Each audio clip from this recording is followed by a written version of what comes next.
decades, humanity has reported encounters with the unknown. Lights in the sky, craft beyond our understanding, and programs hidden in the shadows.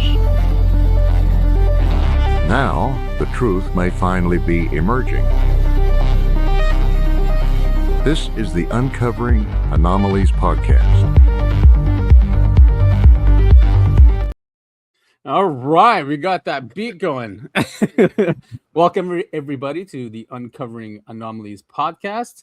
I am your host, Adam. Today is June 14th, 2026.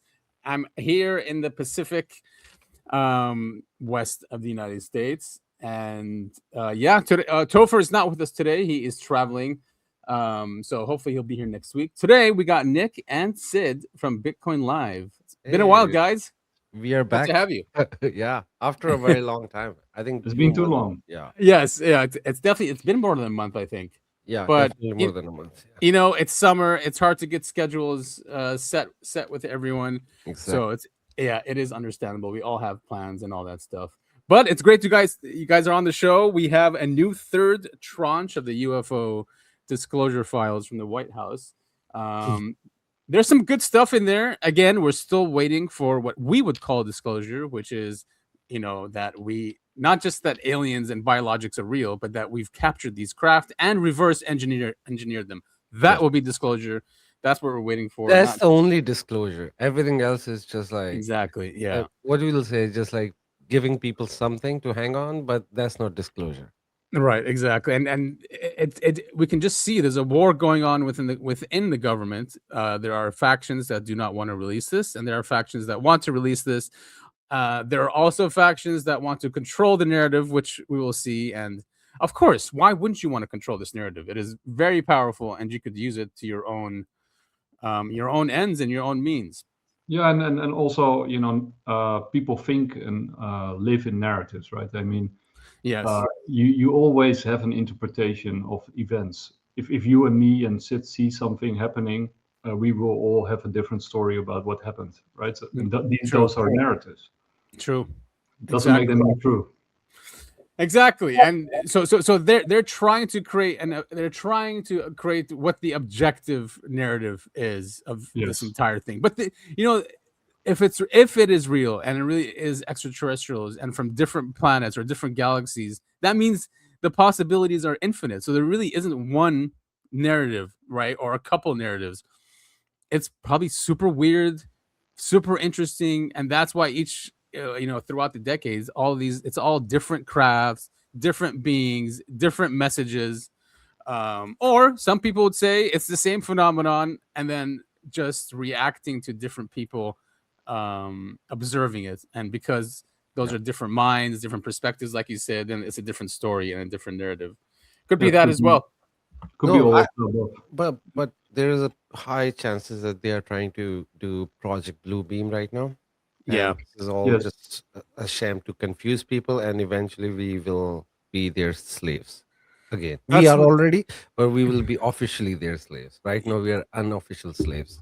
Well, there's this really interesting discussion going on, which you guys probably also see it with especially Christian groups who are taking a stand against this whole disclosure movement, and they're sort of really approaching it from a very Christian narrative.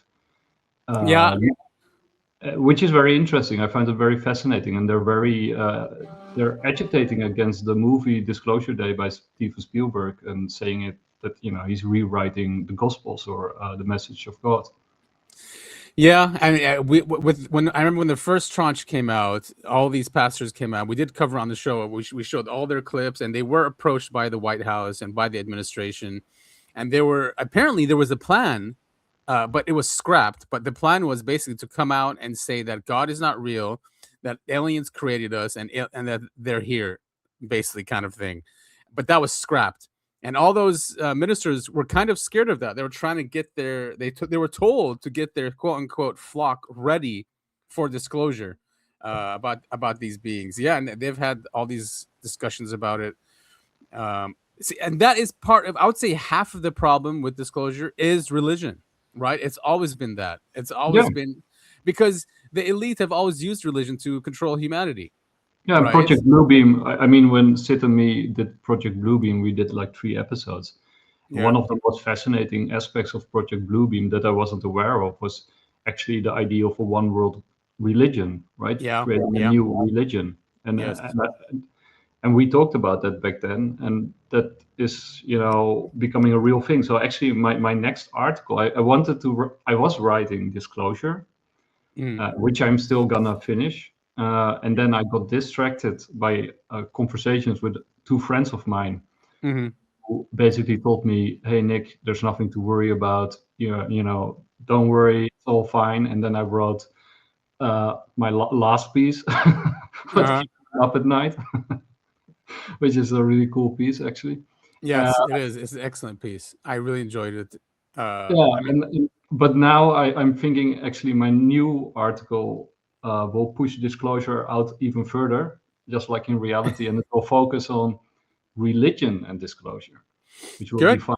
Yeah, I mean that is a big deal, and actually, we'll talk about this later on the show, and how I think the White House putting Avi Loeb ahead of this advisory board is just that, and I've said for years, and I've concluded for years when I was just looking into this, like, why won't they release this? It has to do with who runs the world, and their agenda, and if disclosure could dismantle their entire chosenness narrative, right, or it could help it. So that's what is going on. They're going to try to hijack this narrative just to continue and help their narrative go along. Let's not forget that Avi Loeb has written essays about their Messiah from space. So that's who they've put in charge. Okay, so this guy, he's a religious Jew. He's not just a scientist. Yeah, and he's always conflated the two, and he's going to do that in this position that he's going to hold. Yeah, 100%. That's why they are actually attacking Christianity and Islam as well. Like, we can see these 2 religions are being attacked because the prophecies in these 2 religions dismantle this whole narrative about world government because of the presence of Antichrist. You don't find the character like Antichrist in any other religion. It's only two religion, and all the prophecies are warning that Antichrist will come, disprove the religion and declare himself the creator. This is exactly what we are seeing. So that's why I will say to all the Christian pastors out there, do not give in. Even though they give you any kind of evidence or proof, whatever, do not fall for it. It's all a scam, and they are trying to fool you. And if you submit to them, you are submitting to Antichrist. Yes, I agree. Probably the Christian religion and then Islam next are probably the strongest ones to be to guard against what this plan is. The problem with not the problem, like with Islam, the story is Muslims are generally very stupid, especially the religious one. They are not going to fall for anything. So I think these guys in the government, they realize that. That's why they are not saying that. They are attacking Islam in different way, but they know the pastors of Islam, the mullahs, they are stupid. They will never follow this whole alien thing. And I can see that because when I go there, nobody's buying that. Christians are more intelligent in the sense that they are acceptable of the science, so they might fall for it. And I'm glad that some of the Christian pastors are taking a stand. I think sometimes we need stupidity. I agree. We need ignorance. People. Ignorance is bliss, as they say. Especially in these days. Well, good. So let's do this. Let's for the audience, let's go through some of the documents that came out in the tranche, and then we can also go through the videos, discuss those, and then we can get to what's happening with the White House and stuff like that. I don't know if you guys have seen this one. It's from 1948, and it's from the 1948 Navy memo that was released. So this is from Commandant 5th Naval District, activities indicated in distribution list. The subject is flying discs. This is from Chief of Naval Operations, right? Subject flying disc. 1. The Director of Intelligence, U.S. Air Force, has informed the Navy Department that a cycle of reappearance of flying discs is becoming apparent and that the beginning of a new interval is imminent. They have requested that any such sightings be reported as quickly as possible and that these phenomena be investigated. 2, it is requested, therefore, that all stations be directed to report to the nearest Air Force Command and to the Naval District Intelligence Office any reported sightings of flying discs or other unidentified aerial objects. It is desired also that photographic evidence of the phenomenon to be obtained whenever possible. So this was a great drop. This is not a document that's been released before, to my understanding. Yeah, so, this is the first one. Yeah, very this important. Is the first time I'm listening to it.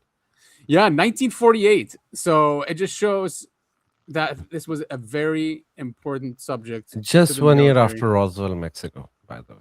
Exactly. It said August, so a year after that. And then I don't know if you guys have seen this one from January 1958. It's a CIA memo. Mm-hmm. And he goes, we have contacted Dr. Davidson by telephone, advising him that we cannot resolve his problem concerning the space message and its transmitter because records on the matter have been destroyed by the evaluating agency. Davidson. So basically, they had a message from space, and they destroyed it. Davidson accepted. Evaluating agency. yeah.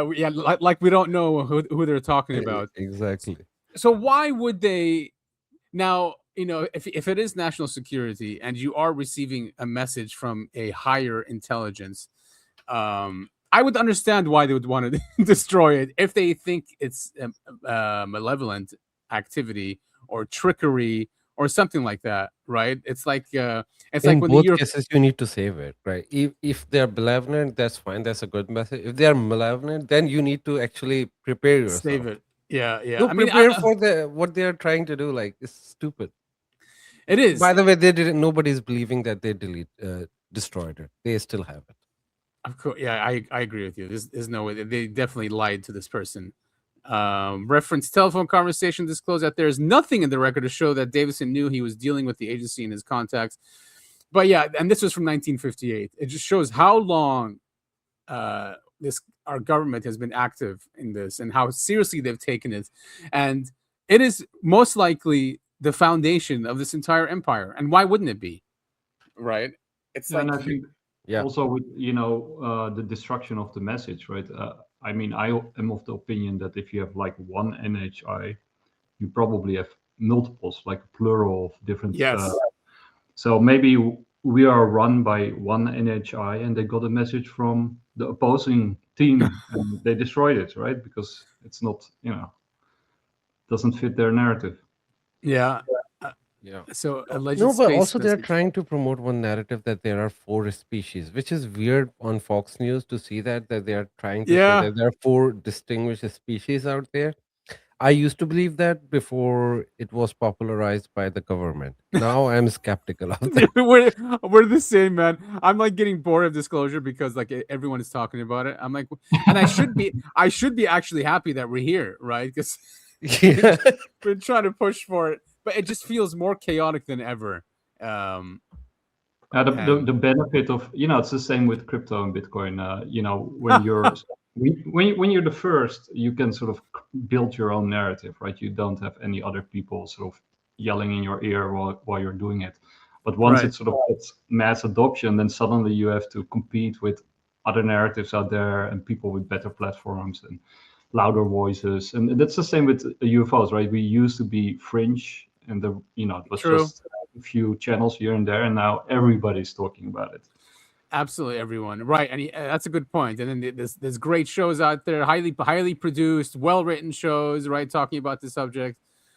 When before it was just fringe researchers. What's that? This is one of the videos apparently from the Department of War. Oh, this is a released one from. Okay, oh wow! Yeah. So this one, it looks like it's becoming like a triangle. Yeah. None of these are super clear, and some of them are recreations. Like the FBI did an investigation to a few. And people didn't say that. This one. They mentioned that the FBI agents actually saw these orbs from very close by from a helicopter or something. These ones? Wait, March 2022, approximately 1920 local time, northeastern United States. An eyewitness observed two bright red luminous light sources hovering near the horizon at an estimated distance of 2,500 feet. Both luminous objects maintained generally stationary positions throughout the encounter. All right, so just lights. You know, it's cool when the FBI looks into this because that's literally X-Files. Uh-huh. How do we get those jobs? Yeah. To be honest, they should hire us. We will be very good investigator compared to these guys. Yeah. I agree. The government is investing or spending $1.5 trillion into the defense budget. I think they should allocate like 100 million to UFO podcasters, researchers. 10 million is enough for UFO podcasters. Yeah. Who knows? Maybe they're already doing that. No, but that's not like Maybe. independent one, right? They are the bot one. We are talking about like independent and fair researchers, podcasters. Man, even $1 million. Could you imagine $1 million budget? What you could do with the studio and yeah. But they are making Avilov a billionaire for some reason. Yeah, that's what he wanted. Yeah, he wants $1 billion. What's that? This is too bright, man. Yeah, this is. It looks like it's in the clouds. Let's see here. This is 2024, 651. Plasma-like sphere. This is also FBI. The subject matter described. All right. So this is another FBI footage. Yeah, FBI is more involved than we ever thought. Because before this whole disclosure, like so-called disclosure, I never thought that FBI will be involved in that. But the amount of documents and videos are coming out from FBI, I'm surprised. And I thought it's more of a CIA's alley. And it also proves that Arrow was lying, right? Because of course. Look at all these files. From all these man, Kirkpatrick is such a lying loser. Oh, yeah. Look how they're moving perfectly together. Yeah. Almost like it's one craft, right? That we can't see. Yeah. But it doesn't surprise me that the FBI is involved. I mean, you see these orbs all over the place, right? They have been sighted for years by hundreds of people. Then, it's like the X-Files. The FBI gets called in these special cases. And from the beginning, the FBI has been involved, right? Since the early 40s with Hoover, he was obsessed with UFO reports. Like you said, X-Files. What's that show? Twin Peaks, even. Those guys are FBI. Yes. Why he's pointing it down? But by the way, this could be these could be drones as well, because they are not connected because they're moving in different speeds. They could be drones. I'm not saying they are, but like if I have to give an explanation, I can say that. But from what year are these? So wait, the eyewitness then began recording the event using an iPhone. Okay, capturing the iPhone 14 Pro, so it's recent. Okay. So why would the FBI care? The spouse of the witness came outside. Brilliant. Oh, they're saying here, the spouse also witnessed the light, describing it as a brilliant red sphere about 1 meter in diameter. The center of the red sphere appeared to be a white plasma sun about the size of a basketball. Okay, so we're not really seeing that in the video. He's just describing it. This could be anything. And then, so this is a recreation, apparently. This is not the actual video. The FBI How much money they this. spent on recreation? Oh my god! By the way, this recreation, I have seen it. Like not the recreation, but like light like that, which appears. Oh really? Yeah, it's so bright and then suddenly disappeared. The only difference is this looks orange, and I've seen the white one. Was pure. White. It's like a pulse. It pulses. It pulses, but it's pulsing multiple times. I've just seen it pulsing one time. Oh, for 10 this seconds. one. This is the one that created smaller orbs. Have you ever seen that where actually smaller orbs come out? So no. I just seen the main one, not the smaller one coming out. So that's like a portal then, because once the portal is in, these things like come out of it and then it disappears and they continue. Yeah, it could be, because the way it opened in my area. Yeah. First of all, I was stunned. I couldn't even take my phone out. You know, when you're stuck out of something, like not even fear, but stunned. And I was just looking. it appears like that out of nowhere, and it was so bright and then disappeared. It was brighter than the brightest day of Venus star. You're kidding me. That's really bright. Yeah. It was nighttime, and I think I was getting the light on my face, on like glare on my glasses. Did you feel heat? Did you feel heat or anything? No. It was just like so bright. It wasn't. I wasn't feeling like getting the light. It was the glare on my glasses, so it was too bright that it could have a glare on my glasses. It was exactly like that around that time, because I think it's open for 10 seconds, and it was open for 10 seconds. Where were you? Were you in the mountains or something, or just outside your house? But I live in the mountains, so I live on the hill. Yeah. All right. So yeah, I'm sure you see a lot of stuff then. Yeah, that's why I see a lot of stuff. Yeah. So that was an artistic interpretation of a reported incident near a sensitive national security site in the western United States involving UAP over a period of 2 days in 2023. The digital recreation is based upon a first-hand description provided by a federal law enforcement special agent.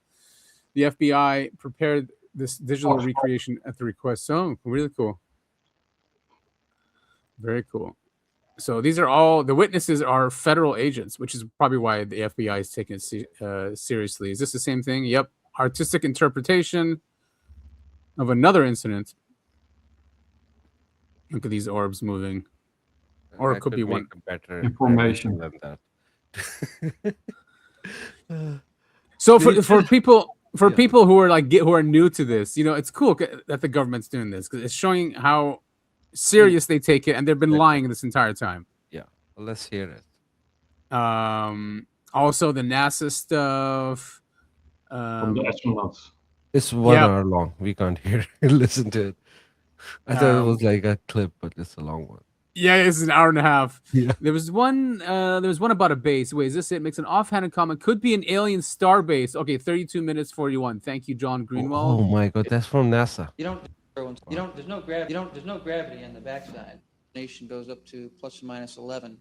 So we saw one over Korolev, and Stein crater is located right about here. It's not too big. Okay, next map shows a compilation of a lot of these linear profiles. Next slide, into a contour map. It's a little hard to read the contours. You can see this big black blotch here is a result of contours stacked on top of each other near this Van de Graaff anomaly. You can see the numbers are hard to make out. You can see the structure over Korolev, a hint of some structure over Hertzsprung, and the Southern Sea over here is actually an enhancement, sticking out of the moon, so to speak. You can see Milne shows a definite structure. Now, the Apollo 16 results should enable us to expand this map. We'll get better resolution throughout this area and be able to extend it along in here. We'll probably still have a gap down in this region. Can you give some idea of the gradient you're measuring there? Oh, yes. Okay. The numbers presented in the chart, if you can see them, are measured in tenths of gamma at an altitude of 100 kilometers. So, for example, a good representative value is about 30. And the 0 we've arbitrarily chosen at the bottom of the Van de Graaff dip, since this is the lowest value of magnetism we observed. We just called it 0 and scaled everything relative to it. So if you're at 100 kilometers, you'll see a 3 gamma dip going over Van de Graaff on the average. Oh, we were fortunate. Also, the near side of the moon. Does the gravity profile have any? Can you correlate? I've looked at the gravity profile, and it doesn't seem to correlate at all. We don't. Actually, the laser data correlates better with. There's no gravity on the backside. Okay, but on the front side. Understand. It correlates pretty well with the laser data, which shows great big hole here in the backside of the moon around Van de Graaff. That's where we get our big hole, but I can't see any scientific justification for connecting the two results. I will add, they remind you the gamma ray. Yes, that's true. Secondary peak is also at Van de Graaff. I don't know what it means. Could be an alien star base or something. There it is, an alien star base. So yeah, that's cool. I guess it's an astronaut going through pictures and images that they took on the far side of the moon. Sorry, just to be clear, this is an official report from NASA. People were Yes, talking about that in NASA briefing. And do we exactly. have the name of the person who's talking? No. No, the But someone speaker. important, I guess. This debriefing includes presentation from principal investigators of various Apollo experiments. The principal investigators describe preliminary results of their work to educate the Apollo crews. Yeah, but it is, you're right. I mean, it is an official NASA presentation. Yeah. And he's saying there is no gravity on the backside of the moon, and there is a big hole and alien base. So audience can hear what they said. It was kind of like an offhand remark, right? Yeah. The way he said it. Yeah. He said it looks like a star base. Yeah. But so it's not like a confirmed thing, but they say that that's what it looks like. No, but something is there, right? It looks like a star base. There is a hole. He mentioned specifically that there is a hole on the other side and there is no gravity. But I don't think there is gravity there is gravity, but it's not that much anyway, right? On the moon. It's 1962. Journalist Walter Cronkite. He interviewed Gordon Cooper, of course, the famous Gordon Cooper, who even photographed. He had a video crew, and he recorded a landing of a saucer in the 60s at some base, and the videos were confiscated. But yes, that Gordon Cooper. So here he's being interviewed by Cronkite. Let's take a listen. Gordo, you expressed interest at one time in unidentified flying objects, the feeling that there might be something to all these stories. Do you still feel that way? Well, I feel that there have been a large number of fairly well qualified, or exceptionally well qualified, I should say, people who have seen objects that have not had any really logical explanation other than this. I think that maybe, in fact, each and every one of them does have an explanation. But I think that there are so many possibilities, so many thousands of possibilities of other planets out somewhere in the universe that would have a livable atmosphere, that I would hate to rule out the possibility that maybe there are people or some type of human life on some of these. And if this is the case, then it's not too unfeasible to think that perhaps some of these objects might have been something of this type. You don't think that the comparatively short step out into space that the Mercury flight will take you on is far enough out to make any observations in this area?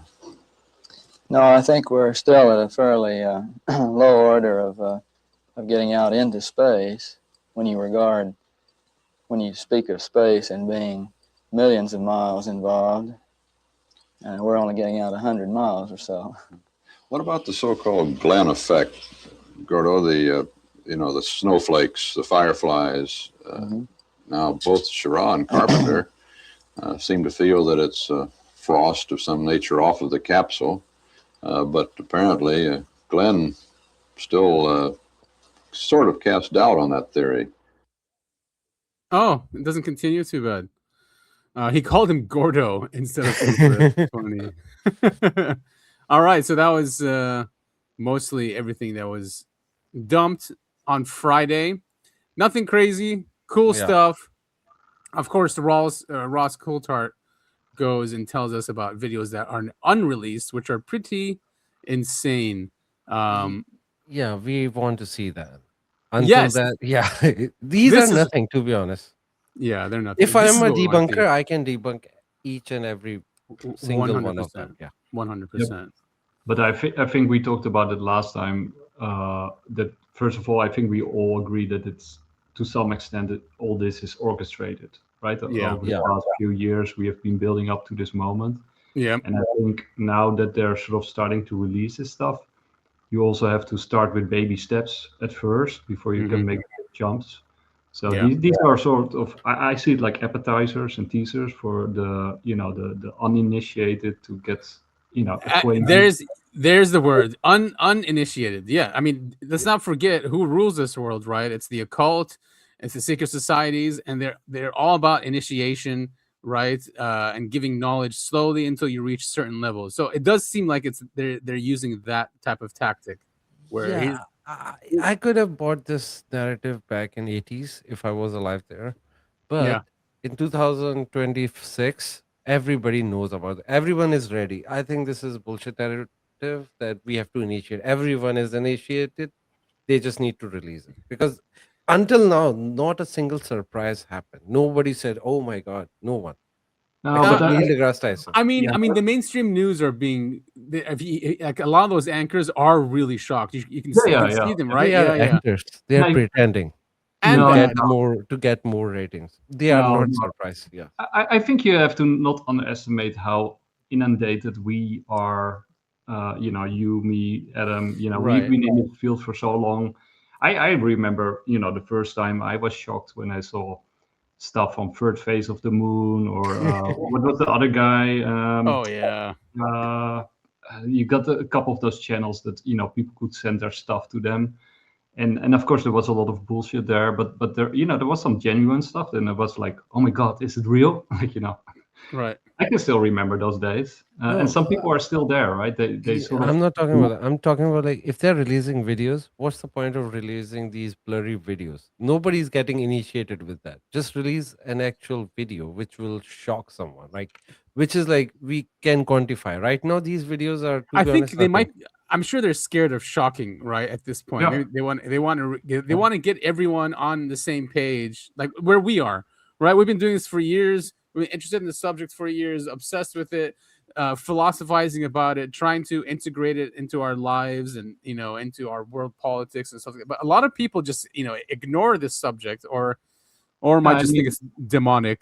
You can sort of look at it on X, right? The spaces on aliens have exploded. The amount of stuff on alien spaces is just incredible. And when when you join those spaces, there's lots of people who are sort of skeptical, who think you're crazy, or we ridicule it. But the group is growing, and it's growing exponentially. And I used to have the worst arguments. I guess 20 years ago. When did I stop arguing? I think there was at some point I just stopped arguing with people that they'd call me crazy or come up with all these. And at one point I'm like, you know what? You have to convince yourself. I'm not going to convince anyone, right? I'm convinced. And what convinced me was the leaked NASA videos. Remember there was that Canadian guy. Oh, I can't forgetting his name. He was a satellite operator in Canada. Martin Stubbs. Yes, that's his name. Martin Stubbs. And he recorded because there was some satellite feeds that were not public, right? But he had access to them because he was a satellite feed operator, and he recorded hours and hours of this footage. But if you remember, like the STS missions, like the tether incident, that was him. He leaked that. He's the one who got that footage, which was not public, and many other ones. When I saw those, because I was always on the fence, right? And like, oh, it could be hours and stuff like that. And when I saw these things coming from space and making 90-degree turns, being translucent over Africa, making like these circle figures, and then just pulsating. Oh yeah, because these cameras were in the ultraviolet, so we can't see them with our eyes, but these cameras can see them. Anyway, after I saw all those, I was like, that's it. I'm not arguing with anyone anymore. If they're not convinced, I'm not going to convince them. Exactly. So I call it the cohort incubation theory. And you saw the same thing you saw with Bitcoin and crypto, right? At first, you're like a few people who are shouting like, oh, this is the future. And then everybody thinks you're crazy and, doesn't believe you. But then you do reach people. There are people who are actually listening to you, but they are still afraid to come out of the closet, right? They are sort of on your side, but they're sort of skeptical. They're still on the fence. And then at some point, somebody says something in public that makes it okay. And then suddenly they say, yeah, of course, I know it too. And, then they start talking. And then this group grows. But it takes like the incubation period takes like, a couple of years. In crypto, you saw it took like about 5 years. And now you see the same thing with UFOs, right? So the group gets bigger. And I call it the cohort theory because you get new cohorts of people joining, right? Usually there's a disturbance or, something happens in their surroundings, a neighbor or something to themselves, or maybe something to society, and then suddenly some people wake up and they join the chorus, and then start spreading again. But you have this sort of build up of a couple of years, and then you reach people, but they're still in the closet, and then right?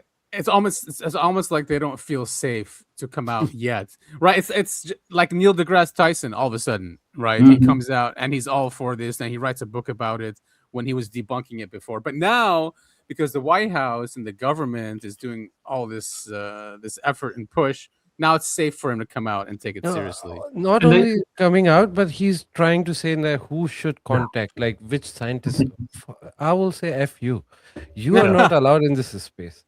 And all those scientists who made fun of all the crazy people like us should not be near this subject. Stay in your lane. Agreed. Yeah, exactly. I'm with you on that. So these are the videos we want to see.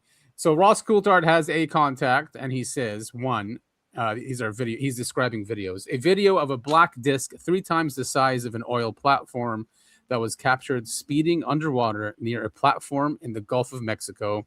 2, a video from a B-52 in which a disc approaches, slows down to keep pace, then zips off at the end, all the while with NHI looking out of the windows, force fields, whatever they call windows. Could you imagine? This is the one I want to see. Yes, me too. Yeah. but also the first one, man. The 3 times. No, but the difference in 1 and 2 is like in 2 there is like the whole crazy movement, and then NHI is coming out and looking out of the window. Dude, that's insane. Yeah. By the way, to the earlier point, I also wanted to mention, like in the news items, they keep repeating that 50% of Americans believe in UFOs. So they're creating this environment that they are actually communicating to you, the viewer, like, look at it, 50% of you already believe this. Yeah. So they're putting them all together. I don't doubt it. I think 50% of Americans believe this, to be honest. Because when you go out and see, they are not crazy about that, but they say, they kind of believe it. But they qualify it, right? Because usually that group of 50%, they believe that somewhere out in space on one of the planets, blah blah blah. But if you sort of cut and slice that 50%, it's probably more like 10% that actually believe that we're interacting. Okay. I agree. Yeah. Oh yeah, that they're here. Definitely, it's much lower than that. So, yeah, good point. The third one, this one was described to me by a source at ODNI. An orb playing cat and mouse with a Reaper drone at 30,000 feet or so up. It forces it to go evasive, then keeps pace with it, zips around it on the right wing, then zips off. All of this was 4K or better, as told to me by my source, who is extremely well cleared and someone who I trust implicitly. Oh, that's insane. 4K video. Wow. Yes, hell yeah. So this is the stuff we want to see. No more grainy videos. Yeah, but 4K depending on the distance, right? If it's closer, that's good. If it's far away, still. Right. And if it's zipping away and zipping in, I don't think it'll be that clear if it's going that fast. I'm not sure it's gonna be a good video, but we have to see it. Yeah. Didn't you also have that video which was later proved to be real? Of sort of, you see this sort of, I think, a white disc sort of coming from the distance from a mountain, and then make this sort of loop. Oh yes, is that the drone one? Yeah. Yes. But was that real, or was it because I? Oh, I mean, they so many different people studied that footage, and it's definitely real. It's not an insect, because you can see it coming from the mountain and it dips down into the valley, and then it shows up really past the camera. But that's super high resolution, amazing footage if it's a UFO, right? A genuine UFO. You're right, and but because it's going so fast, it's not that clear. But yes, that is 4K footage. Now after, I think this was before. Yes, this was before the release or after. I can't remember. No, it was before. A couple days before. Grusch did a press conference about disclosure, and he's basically saying, listen, he's telling the president and the White House what they should release, what he saw with his own eyes, being quote unquote ultra cleared. And oh wow, look at all these mics he has here. This is a foreign one. Al Arabia. That's Al Arabia. Yeah. So even they're covering it. I'm tall. I'll try to enunciate.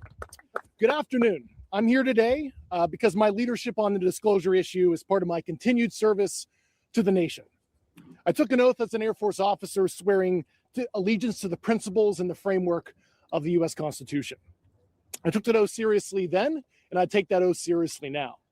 And if this is one of my final duties of public service, I want it to be this: helping Congress and the President restore lawful accountability over activities and spending that should never have been placed beyond constitutional oversights, and to be transparent with the American people. There are a myriad of issues across multiple cultural, religious, and institutional spectrums.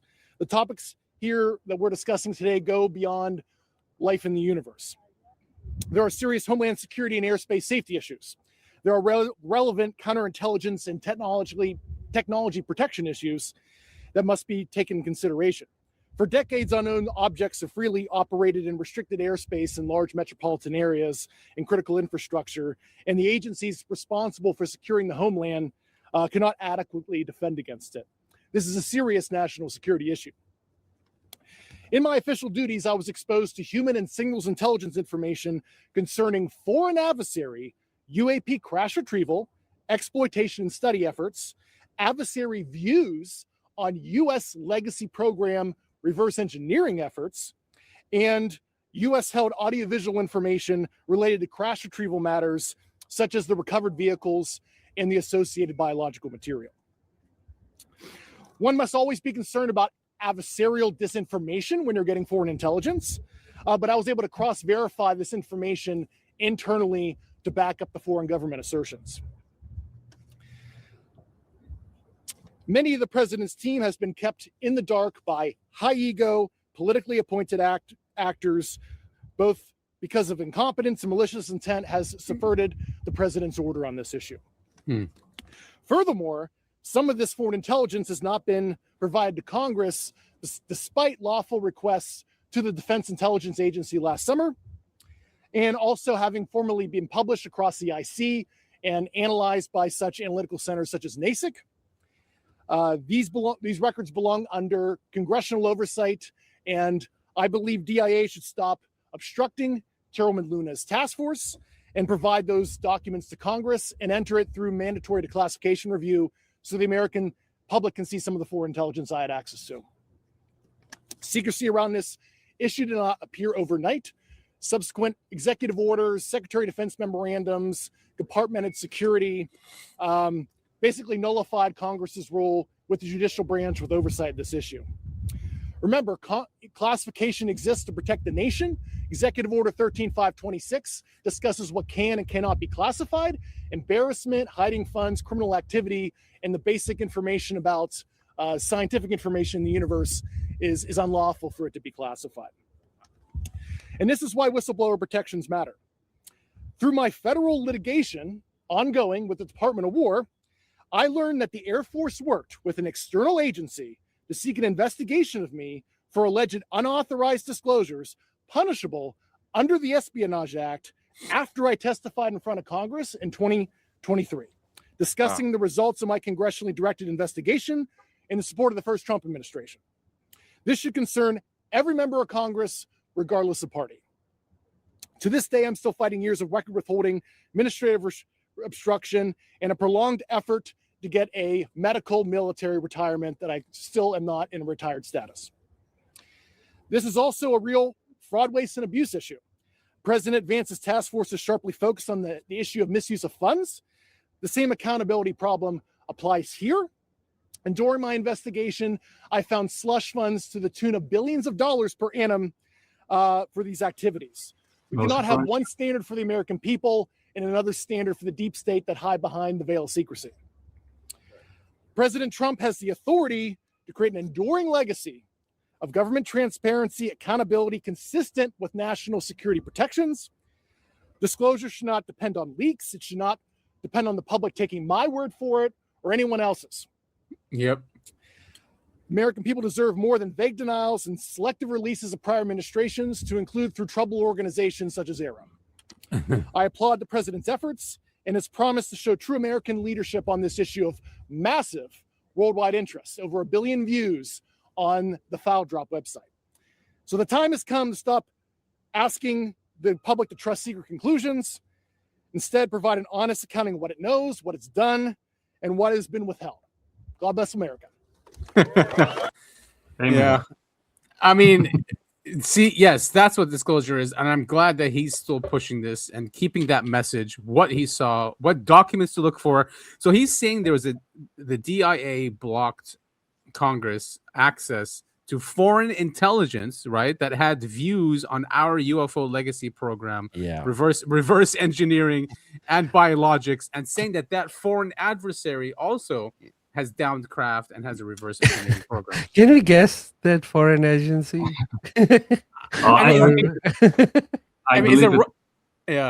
It's multiple, right? I mean, it's not. No, just he specifically said one foreign agency. He did. So now let's guess one. China. I would say China. No. Morocco. Why China? Morocco. You don't think it's Russia? No, it's not Israel, man. But Canada? If there is only foreign agency can do it, it's Israel. I mean, that's why they're trying to connect with our. That's why they're trying to merge with our military. They're not there yet. I think this UFO secret is the one thing they don't have, right? No. Do you really think they will work with Chinese agency or Russian agency? No, that's stupid. No, I don't think only he said, agency I don't think he said they worked with them. He said that it was. He didn't. But he said during the investigation there was another agency involved who worked with CIA to investigate him, which was like a crime under the law. Oh, that's him. Yeah, I mean, there was another agency that was investigating him. Yeah, so then he mentioned another agency who was working with them. So I think it's the same agency, and only agency who have access to United States government is Israel. No other agency. I don't know. I'm misunderstanding. Maybe. I mean, I'll be the first one to say it, but I don't see. Okay, maybe.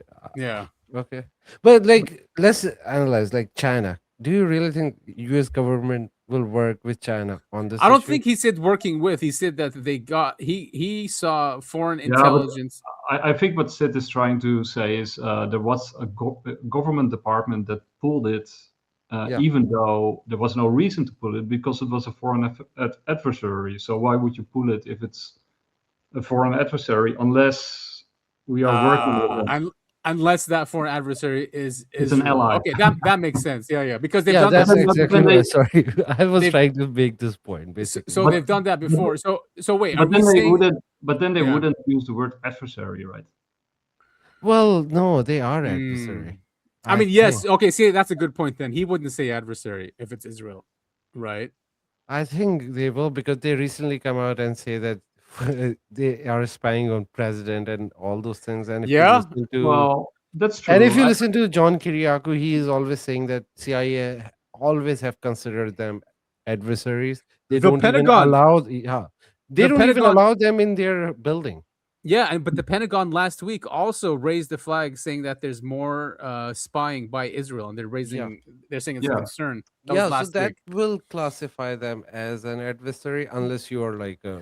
I mean, the truth is, honest, right? Let's be real. Like all MI6 and MI5 are also spying. Could be MI6, to be honest. Could be MI6. The Japanese and the Chinese and the Russians are also, they have deep. Espionage networks within America that not at that level. Not at that level. No country spy on president and vice president. But I don't think it's China or Russia. It could be MI5 because UK and US have really good ties. Yeah, that's true. And then there are a lot of reports of UFO crashes in UK. So, what I wanted to highlight is one other thing that he mentioned is like it's about billions of dollars that go missing. Right? I mean, this ties into what Catherine Olsen-Fitz has been talking about for decades now. The missing trillions and what I've been saying and some of the stuff that I've been writing, like the Eternal Oracle, but also some of my other stuff. These sort of slush funds, these black projects that take away billions from US citizens, probably also European citizens and other citizens around the world, that go into these, reverse engineering programs. I mean, I think that in itself is enough reason to basically kill people. Absolutely, absolutely. It's power and technology, and which both are wealth. It's like these. I'm trying, if you try and put yourself in their shoes of these families and these elite families, and they have a massive amount of wealth, massive amount of power, and they want to keep it. So if you have something that is hundreds or thousands of years ahead, that is the perfect thing to not just increase your power and wealth, but to entrench it almost forever, because you have like a time machine. It's a hack, basically. So I understand why, from their perspective to do this, but unfortunately, psychopathic behavior is not good for civilization, and they need to think about humanity instead of just themselves or just their lineage, and just humanity as a civilization, and to push us forward instead of us stuck in this paradigm that we're in. And that's probably part of it too, is that I'm sure these aliens do not use the same financial systems that we use. Well, I think because they don't have Jews in their planet. Yeah, exactly. But I think that's why they're here on a prison planet. They've trapped them here with us. But we're also sort of near the end of this financial situation, right? I mean, it is sort of the end. We're going into a new economy, which will be nothing like the economy that we've had. I mean, you could sort of argue that economy as we know it is sort of over. Gone. Yeah. And they're leveraging the entire system like a piggy bank in order to make this transition towards this new economy where we are no longer necessary, and where we are fully controlled, and where money in a sense is also no longer necessary. Right. Yeah. So at least not to the degree that we have used it, because, anyway. Yeah, I call it evil Knievel economy. You're right. I mean, I agree that they are putting us into a new system, but it's just prolonging this one, right? In another way, just so they can stay on top. But I think what we've had was like a metaphorical prison, or metaphorical figurative slavery in some sense. I mean, one of the things that you can really think about is if Stephen Greer is right, and we have had like a lost century, is what he's talking about, and that there's groups within the government or underground, as some say, that have basically 0 point energy. Then why are we even working? What's the point of work? I mean, yes, it's not work, but I guess trying to find value in life, right? Yeah, for centuries, for humans to find value is that we would work, and that's how, right? Money is a very new invention. Humanity has been working from the caveman days. So the idea that people will stop working, they're stupid. No, people will find a purpose and follow the real purpose of their life. Yeah, but I mean, my point is slightly different. It's like, the work that we currently do, trying to get up the corporate ladder, that's a stupid work. Nobody should be doing that. Yeah, and that is completely unnecessary if any of this is true, right? So, and that's basically to keep us busy, right? And to extract wealth and energy and time. Right. No, they were not trying to keep us busy. They were trying to make more money, but I think that era is over, especially with the AI. Everything will be replaced by AI, so I think they have to change it anyway. I mean, I agree. AI is changing things, but then people are producing more things because of AI if they're doing it the right way. But they're doing it willingly, right? They're not forced to do it. So they are like people like you and I work in AI, but we love to do it. Right. Yeah. Because it feels like we are fulfilling our purpose. But when we do a stupid job, 9-to-5 job, we just need to do it to survive. So they are two different things. Yeah, they are two different things, and we're likely to see the 9-to-5 likely go away. It's almost going away. I think most of the technical jobs, people working from home, and nobody's working 9-to-5 anymore. like from home. There are. Yeah. There are. No, there are a lot, but like I'm talking about like highly technical job even in banks. I am very connected, at least in Canada. It changes in different country, but here most of the jobs, technical jobs, are working from home, and you don't have to start at 9. You just have to finish your task. You have to be there, but you just have to monitor your emails and then finish the task. So true, man. Just as a teaser, my disclosure article will go into these kind of things. Okay, we'll see. Awesome. I'm glad that you're tackling that, because it's important. All of these. So this is an 8-minute video, maybe not all of it, but he says some cool stuff here. Grusch. He's on Fox News. Obviously, Mr. Trump watches Fox News, so this is directed at him. Yeah, I like this one. I saw it. Yeah. So yeah, let's take a listen here. For tonight's big close-up is UAP whistleblower and former Air Force intelligence officer David Grusch. David, I'm bought into this. I watched The Age of Disclosure. I can't wait to watch Disclosure Day on Monday. I'm going to go see it by myself. Oh wait, you guys haven't watched Disclosure Day yet, right? Yeah, but she doesn't do any spoilers. By the way, even if she do spoilers, I don't care, because I've read the reviews of that movie. We will talk about that. Yeah. I'm gonna watch it tomorrow, but I do want to ask you, Adam, after this one about. Okay. You will talk about that movie, and we'll spoil it for everyone. Okay, I'll try not to. No, I want you to spoil it. You want me to spoil it? Okay. I know that you are a whistleblower on this, and you're very passionate about this, and for good reason. My question is, these files that are being dropped, how confident are you that this administration is going to give us all the information, maybe that you're privy to or that you suspect? Do you think we're going to get the real answers on the UAP, UFO, alien activity?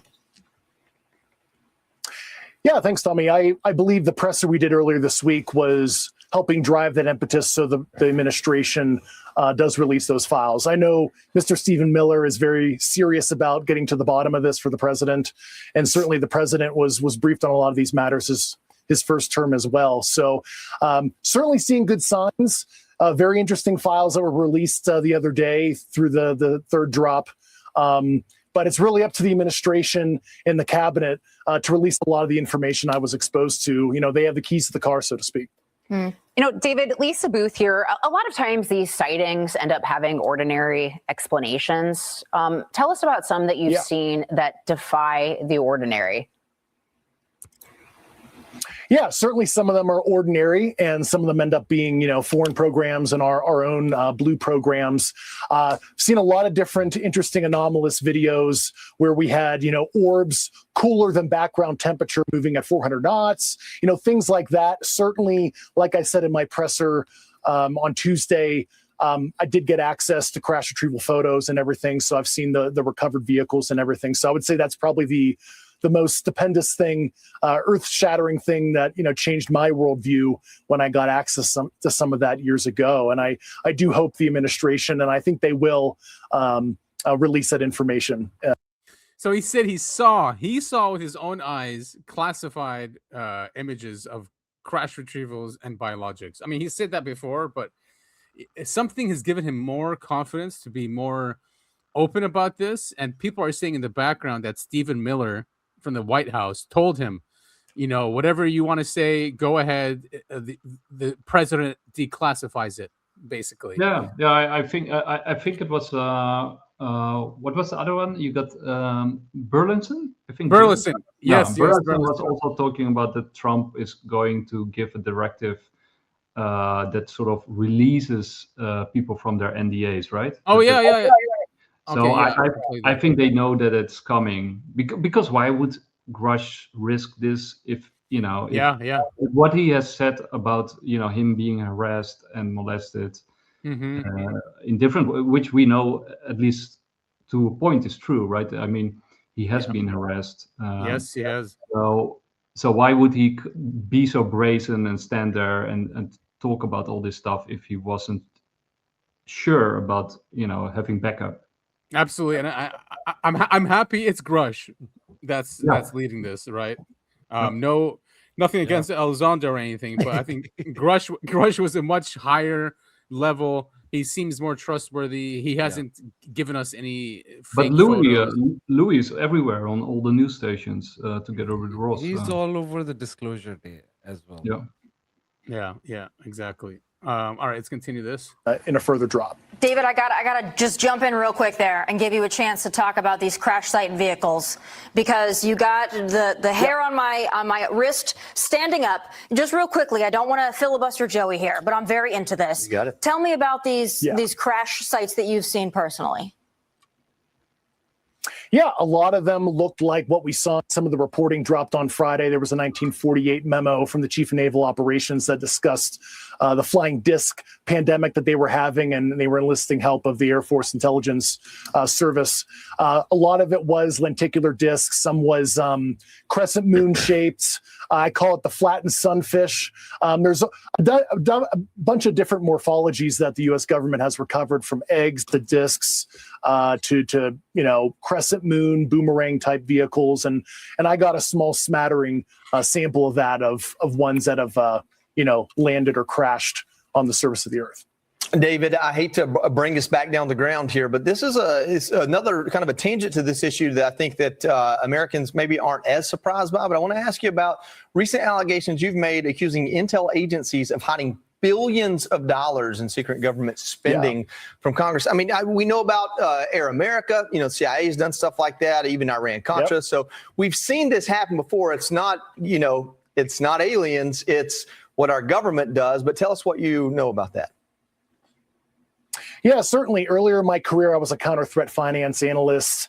I actually worked in a special cell looking at arms trafficking and terrorist funding. So I have that background in counter-finance. And what I found was there were haircuts taken to classified Black programs to fund this. There was also self-funding cutout companies, if you're familiar, and you mentioned Iran-Contra, and they had cutout companies self-funding some of the arms purchases for the Contras, but also criminal enterprises, unfortunately, is kind of the third way I saw laundering money. And I actually bumped into a very serious criminal enterprise, and all that information was actually reported to Department of Justice, and it led to some federal investigations and things I can't mention now, but the DOJ is actually handling that now, because I bumped into a government-run criminal enterprise that was siphoning money for this topic as well, to pay for kind of the crash retrieval operations off books.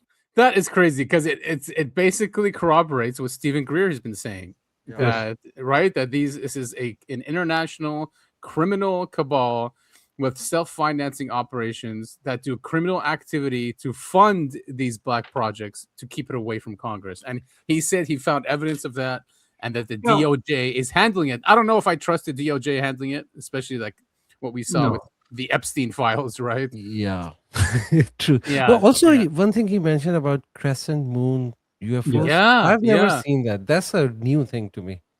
Yeah, crescent moon. I guess it's like a boomerang. Would that be like a boomerang kind of disc, maybe? Yeah, but he could have said boomerang, right? Yeah, but he used a couple of different ways to describe that one. Crescent moon was one of them. He said a flattened starfish, or not starfish, something like that. He said, I don't know what he's. So cool stuff, man. The guy is he's out there. He's confident. And I think the billions missing, that's enough to wake up people, right? I mean, even if you don't believe about ETs and UFOs and alien contact and whatever, right? Just the fact that there's billions going into these projects and there's no oversight. Right. I mean, first of all, we could use those billions. Secondly, right, that automatically means that there's criminal activity almost, indefinitely. Right? If there's like billions going on without oversight, the chances that doesn't lead to criminality and those kind of things is close to zero, right? Yeah, I mean, unfortunately, it seems our government is just run by a criminal enterprise. And, if these technologies are real, why are we even having a war with Iran, right? I mean, we know the answer to that. we know the real answer to that. But, and could you imagine if Israel gets its hands on these technologies, which it's trying to do with being integrated into the U.S. military? that's the point, right? We have to be sort of clear-eyed about it. So apparently Israel doesn't have its hands on these kind of technologies. No, it doesn't. Somebody else has his hands on this technology. Yeah, I mean, but Israel has a hand on our nuclear technology. They have our literal American nuclear bombs. They literally stole it from America. Right, but if you listen to Kiriakou says we give them 99% of our technology, right? He goes, that 1%, they want, it drives them crazy that they can't get that 1%, and that's why they spy on all of the defense contractors. Yeah, but isn't that also why you have an 80-year cover-up, right? I mean, basically, that's exactly the reason. One of the reasons that they bring forth is, to keep adversaries and allies and ally adversaries or frenemies out of it, because this is sort of their, that this is their secret grill, their holy grill. You nailed it, Nick, and that's the only reason why I would support the secrecy, okay, but not the secrecy that aliens exist. That is just that's stupid, right? Or whatever, or NHI, or future humans, or whatever it is, whatever the phenomena is. Fine, I understand the technology aspect of it, and they should protect it. And to be honest, we don't even demand to share the technology because we know it's useless for us. It's going to be only the government. Right. For example, the F-16 or F-35 plane out there.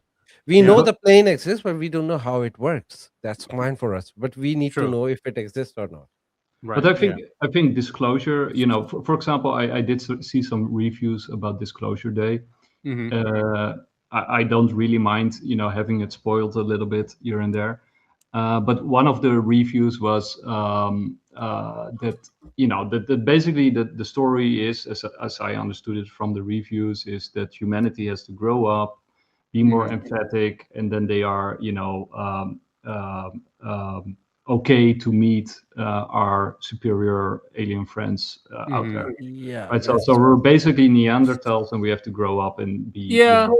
Yes, that's the message of the movie in a nutshell, basically. But I think the real reason why we should do disclosure, like why disclosure is super important, is that there is a national security issue, right? But the national security issue is the secrecy itself, right? And I think the only way that we can prove to whoever is out there, but especially to ourselves, is that we give complete transparency to this sort of gigantic boil that is destroying the world, and that we actually need to uncover or disclose the national security state, right? That's what we should do. Yes. And then the rest will follow automatically, and then they think, okay, these guys grow up, they don't believe anymore that everything is national security and everything is secrecy. Blah blah. We should. How do you know that we have grown up? Like, there is no parameter for that. I think we were more grown up in the 40s and 50s. I think because I think it's because the government has treated us like children from all that time. We've become children, because of that. Yeah, because we're shielded and they keep all this stuff secret. Yeah, exactly. No, the point is, like, the point that we need to grow up. This is stupid. We will never grow up, to be honest. So the best way is to go and release these stories. Well, humanity, like the traits we have, they are biological. We will always be jealous. We always fight with each other. Of course. Yeah. So we will never grow up. And of course, they will. But it's important. It's important for humanity to have all of the information possible to grow up, right? Because we can't grow up without it. Yeah, exactly. So we need this information first, so there is a chance that we realize our mistakes. But I think we are not growing up. But I think the first thing in growing up is accountability, right? To be responsible for your actions. Yeah. And right now we're deferring responsibility. Everybody's deferring responsibility. Nobody's taking responsibility. So we actually have to hold ourselves. No, but right now we don't even have responsibilities because we are slaves of the government. Government have all the responsibilities. Yeah. They need to take it. But as a human, what responsibility I'm going to take about UFOs? But that's why we need to demand this disclosure and accountability from the deep state, right? We have to disclose the deep state. The aliens are secondary. And we know that no one's going to, be held accountable for it, right? No one's been held accountable for anything that the government has done. But ultimately, I don't really blame the initial reaction, right? But at some point, probably around the 60s, and they kept it being secret and then moved it out of the government into the corporate world. There is some blame there to do that. It's malicious. Blame, yeah. And who's going to take it? Who knows? I think if we want disclosure, then they need to probably give immunity. Right now, nobody's going to take the blame because all the people who did that, made those policies, are dead. So the new generation who was taking care of those, they're just following the previously made SOPs. So they can't take the blame for that because they will say that we are just following the orders. But that's of course what Hannah Arendt said, the banality of evil. I'm just following orders. That's what the Nazis also did. Don't blame me. I'm just doing whatever it is that they said that I should do, right? Without but you got the point is, if it's written in the law and they were following the law, then they cannot be responsible. No, but if the law, that's where I 100% agree with Christianity. If the law is corrupt, you shouldn't follow the law. I agree, but this is not will fly in the court because they will say this is the national law. Well, I mean, the founders have said that. They've said that if there's an unlawful or unmoral or unjust law, do not follow it, right? That you are okay not to follow it. And Tacitus also said, the more laws appear in a society, the more corrupt the society is, and our society is covered in laws. By the way, I agree with those principles. What I'm saying, no one will be held accountable because they are the law. Yes, they had a choice. They should have done better. But the point is, when you go to a court, a military court, because they are like military SOPs, nobody will be prosecuted for that because they say they were following their job. And military is specifically brainwashed to follow that job. I agree with that. But the point is, for us as people, the citizens of the world, if we actually want to, do something real about this, otherwise we just get another psyop, right? We get half truths and side truths and untruths and whatever they need to spin the narrative in their favor, right? If we don't solve this underlying issue, then maybe also the NHI will say, okay, these fuck these people, they'll never grow up and unless we are their property, then it's just the next phase. Yeah, to be honest, I don't buy this whole grow up narratives. This is like a scam to me. It sounds like somebody's pouring that narrative. Sid, Sid, I mean, most of the planet, I don't think is ready for this, right? We live in the West. I think we forget about the other countries in the world. Trust me, nobody will bother. They have so many problems. They will say, okay, there are aliens. Fine. I actually had an interview with Andy Lian this morning, and just gouging the temperature in Asia about UFOs. And they're very practical about it. Show me a body and then I'll believe, and otherwise, shut up about it. Yeah, and to be honest, even if they are declared, nobody will be bothered by that. They will say, okay, they have found another thing. Sure. Right. And to be honest, there are already bodies, right? In Peru, they're studying bodies as we speak. That's true. Yeah, exactly. I mean, that's a good point. All right, let's continue with David on this interview. David, I feel like to some of the skeptics out there, you just talked about an example dating back to the 1940s. There's been evidence or allegations for decades. And the cynics or the skeptics might say, if there's truly some big conspiracy here to hide all this from us, that's now involving so many people to keep these secrets and keep the conspiracy going. Is that really plausible or realistic? How do you address that question that people might ask?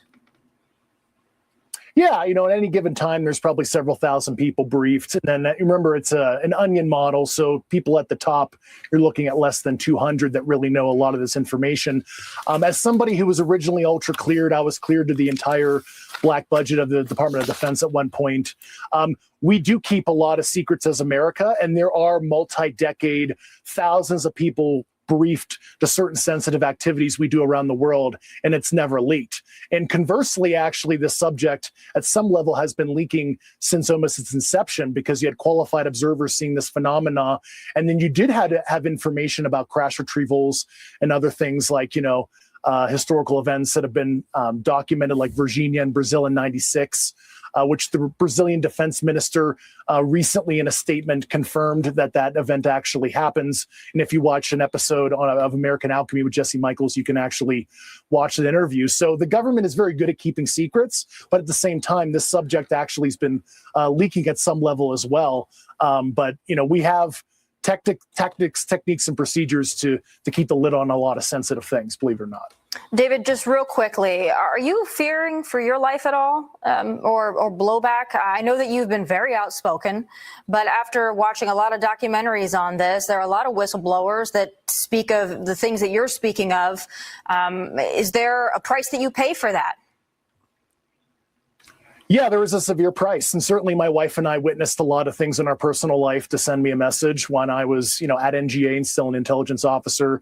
The administrative terrorism was immense. And like I mentioned in my presser, even the Air Force A2 or the intelligence directorate, tried to get an Espionage Act unauthorized disclosure investigation on me when I went public in 2023 and testified in front of the House Oversight Committee. And certainly recently, my good Air Force friend, Matthew, callsign Quake Sullivan, did pass away mysteriously before he was willing to come to the Hill to testify about his knowledge of these activities. And Quake was a Bronze Star recipient and an Air Force officer, intel officer friend of mine that I served with. And, he was one of my, sources in my investigation. And, he passed away mysteriously. And that is an ongoing FBI matter. So I won't characterize it. And I'm open to, different conclusions of what happened. But just, to your point, there's been a lot of anomalous things that have happened to people. I've had anomalous health incidents happen to people that were helping me in my investigation, Havana syndrome, if you will. And now that the government is finally admitting that issue is real, and that issue sort of parallels this issue, they deny until all of a sudden, just kidding, we know it's real. So I've been at fear for my life in the past. Well, David, I really appreciate it.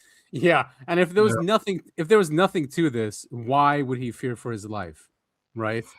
And I think the Havana syndrome issue is very interesting, also, right? And I mean, he's very right to point that out. Also, the parallel, and then the point is like it gets revealed. Like for example, at the moment, the general public is not there yet, right? But let's say the public accepts UFOs, like Syd says, and like we will also, I also believe that at some point the general public will say, okay, it's real, you got me.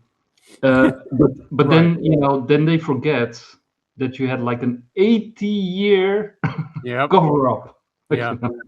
80 years, 3 generations. Also, they pretend that they are keeping the secret. No, they are not keeping the secret. The leaks are coming out every year. That's how we knew it. We knew all these stories from last decade, like last 10 years. And then they're saying, no, but how can they keep a secret? No, they are not keeping a secret. There are multiple leaks. So, that's the funny thing, right? I mean, you got Bob Lazar in the 80s and all these other people who have leaked throughout the years, the Foo Fighters, the Ghost Rockets. I mean, as soon as you sort of dive into the haystack of evidence. Also, there is stupidity that they are asking this question from the actual leaker, David Grusch. Yeah. Exactly. Yeah, he's the one who came out and leaked all the information, and they're asking how they are keeping. No, you are talking to the person. Like, these people are really stupid, especially the people here on the channel. It's almost been. I was just going to say there's almost been a whistleblower every 2 years over the past 30 years. True. Yeah, and then the past 3 years or so, you had like congression on congression, videos upon videos, and now we don't even, remember the New York Post when they first released those 3 videos, and then everybody was like, wow, right, yeah. Now, boring. Exactly. You know? It's so funny how that happens. Yeah, I remember our first podcast after the first hearing, and we were so shocked. Now they have released this thing. I was like, man, I don't care. I know when Grusch first did the 2023 hearing, it was huge news. But shall I tell you something about Europe? So Europe is paying like zero attention to any of this. like absolutely nothing. It's in no outlet, no news. They only did one 20-minute block in Holland. You know. So wait. Even in the Netherlands, because I remember nobody. You know, the people who believe in this stuff is basically worth mouth to mouth. Like you know. But on the news, there's like close to zero. It's like, you know, maybe 1% of the news. Less than 1% of the news is about UFOs. So this whole sort of congressional buildup over the years in America. At first, there was a little bit of curiosity, but now there's zero. And that also has to do with Trump, of course. You know, because in Europe they hate him, like with a passion you can't believe. Yeah. But I believe it. So anything that he does, even if it's good stuff like this, it's all bad by definition because it's Trump, right? So you don't have to pay attention.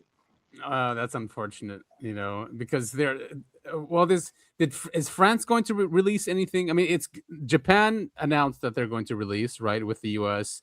I think Russia said something. Brazil said they're going to release stuff. The French are usually pretty independent. You know, they're the most independent within Europe.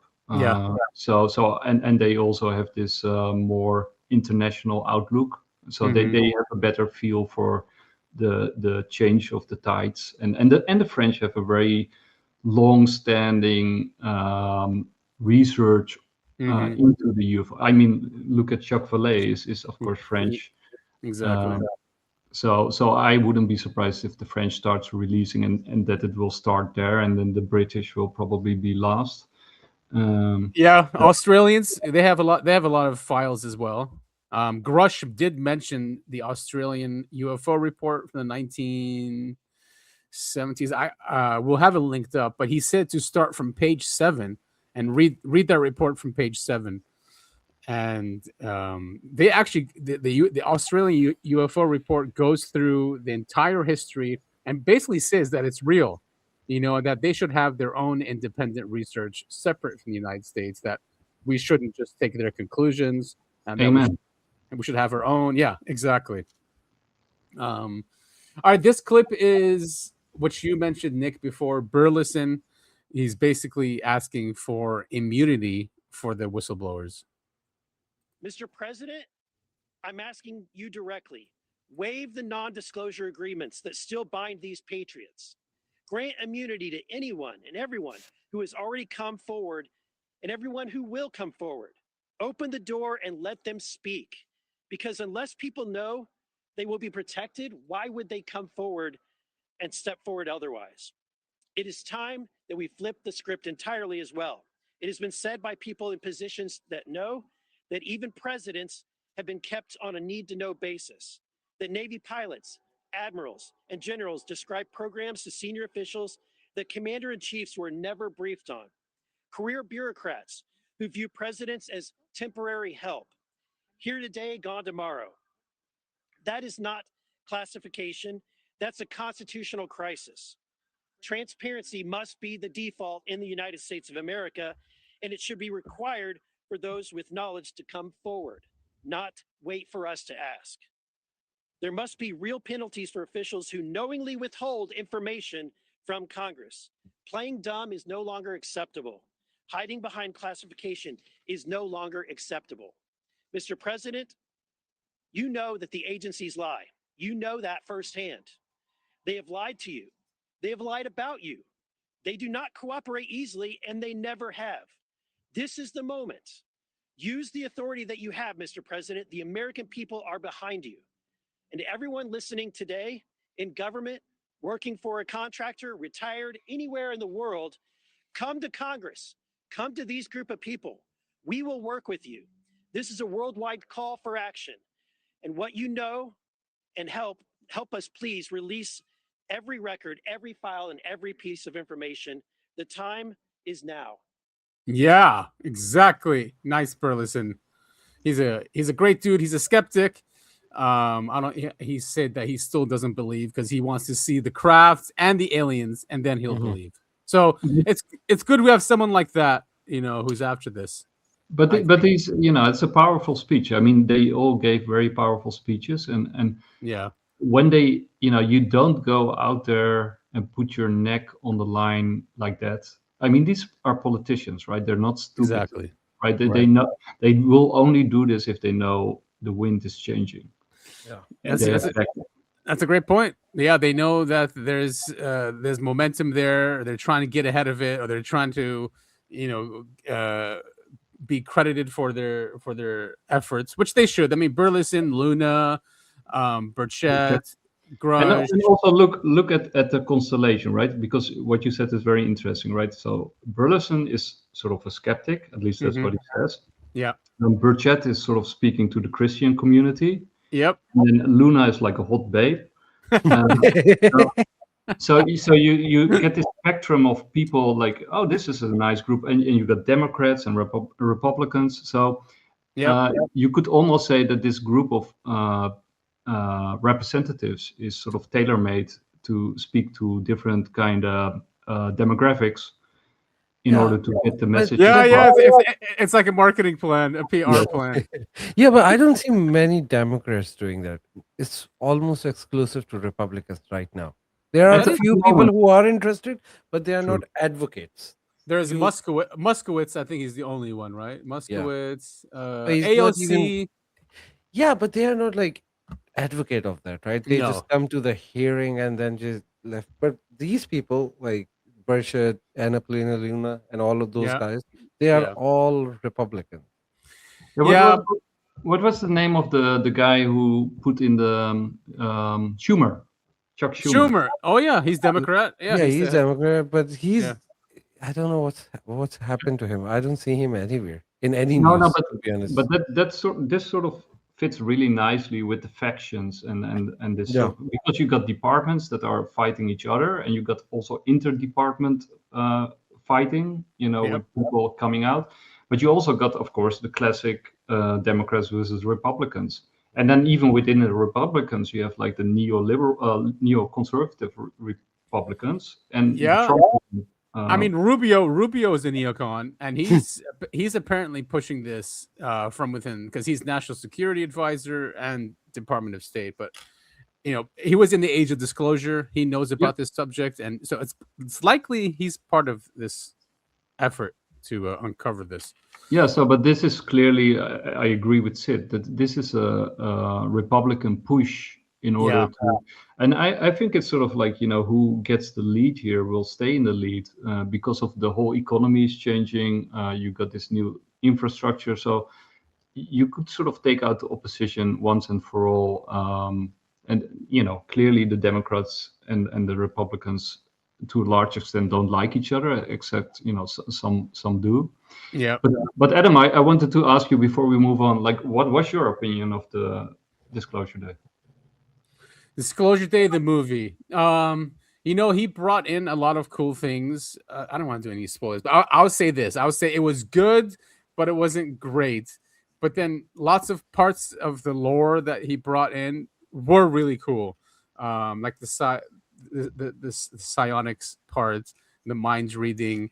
I think the guy who's head of that corporation, the one who's keeping the secrets, looks like Ingo Swann, the really famous remote viewer. Yeah. I think he looks exactly like him. Now, Ingo Swann was not an evil dude, but this guy is, maybe he's not evil, but he acts evil in the movie. Ingo Swann was a good guy. I think he was a good guy. But that guy who's head of the corp, Syd, you watched the movie, right? Or not yet? No, I've not. Oh, so you guys haven't watched it yet. Yeah. So I'm gonna watch it tomorrow. Okay, yeah. No, but I want you to spoil it because I don't want him to make some money. So yeah, we'll destroy him. He destroyed Indiana Jones for us, so we're gonna destroy Disclosure Day. I can handle it, Adam. You can spoil it for me. I just want to say that if it's noobs coming to the coming into the subject, then it's a really good movie, a great movie. If it's like for us, we've seen a lot of the stuff that he brought in. I don't think the story was compelling, but a lot of the information in there was compelling. Does that make sense? So I'm giving it maybe a 7 or an 8 out of 10. And a lot of the reviews were very harsh on it, so I realized the movie was not good. And then my favorite guy, Dave, what's his name? David Icke. David Icke came out and he said it's all propaganda. So he said it's a psyop. Yeah. That's right. Yeah. What did David Icke say? Because I didn't watch. David's like they're not benevolent. He's like the ones who are in control of this planet, and the elite are malevolent. They're evil. So that's why he said it's a psyop. Because the whole premise was for humanity to show more empathy and grow up, like you said. And David Icke believes that we're run by lizard people, right? Pretty much, yes. Interdimensional. He says interdimensional lizard people has just become a famous term, but he says like the aliens. Shapeshifters. Yeah, they're shapeshifters. Yeah, but they're sort of like from the.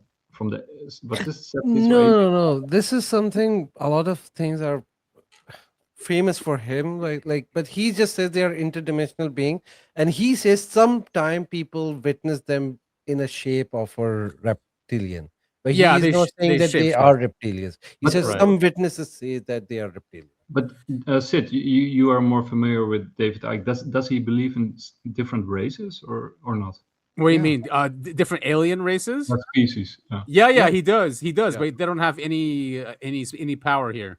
Yeah. But his whole idea is that they are trapping our soul here. The moment you die, they capture your soul and send it back. This is more like yeah, it's pretty much the same thing what John Lear said, that there's a soul trap on the moon. But what David Icke says that Saturn, the planet Saturn, actually runs the holographic reality, here on Earth. That's what Saturn is there for. That's why the religions, everything is a cube, which is in the northern hemisphere or the North Pole of Saturn is a cube.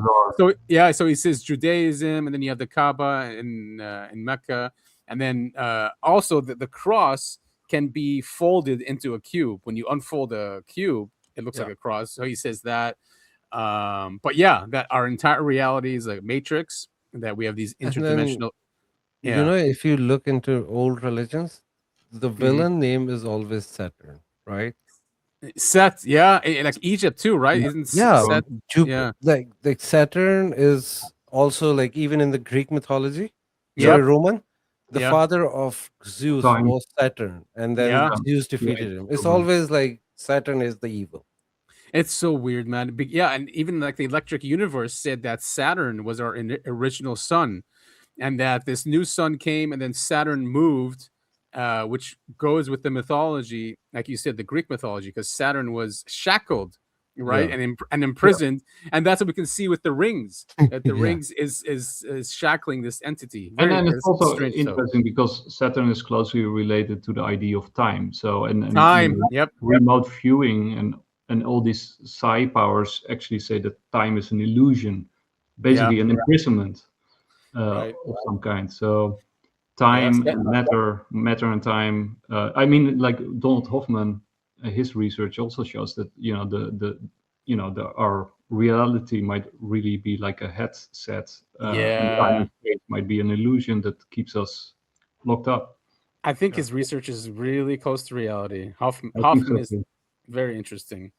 All right, so this is Fravor. He is the pilot that encountered the Nimitz UFO. So this goes to your point, Syd, that what you said about disclosure, that something is happening behind closed doors, and he knows it as well. I think it's only a matter of time.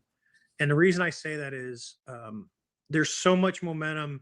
The genie's not getting back in the bottle. I will say this. There are people inside the government that do not want this out. And they'll hide under its national security. Telling the world that we're not alone is not national security. Telling the world that we've retrieved crash objects. Just show us Roswell. That thing crashed. Just show us. And I think it's just a matter of time until the government comes out. And I don't want them to go, look, we've got this thing, we reverse engineering or whatever. You don't need to disrupt national security. Just be honest and say, look, we've known for the last 80 plus years that we're not alone. We recovered stuff at Roswell. That's all. I think people deserve that. I think the world deserves that. I think it's only a matter of time. And the reason I say, yeah, see, but it is because it will disrupt the agenda of Greater Israel and all that. If that's why having other beings and other civilizations more advanced, I guess more wealthy, you can say, it kind of says there's other chosen people out there, and that'll be hilarious though. They can't have that. Just to go back to David Icke, does he say the other species are also malevolent, or does he make a distinction? No. He said the species which is controlling Earth is okay. Check. Here, should we pull up that? Let's pull up that post actually by David Icke, so you can listen to it. It's a long 10 minutes. Hey, and I also have another question for both of you. So one of we started with it, but one of the things that I noticed, we also have Finance Meets Faith is a show on BitcoinLive, which is really cool.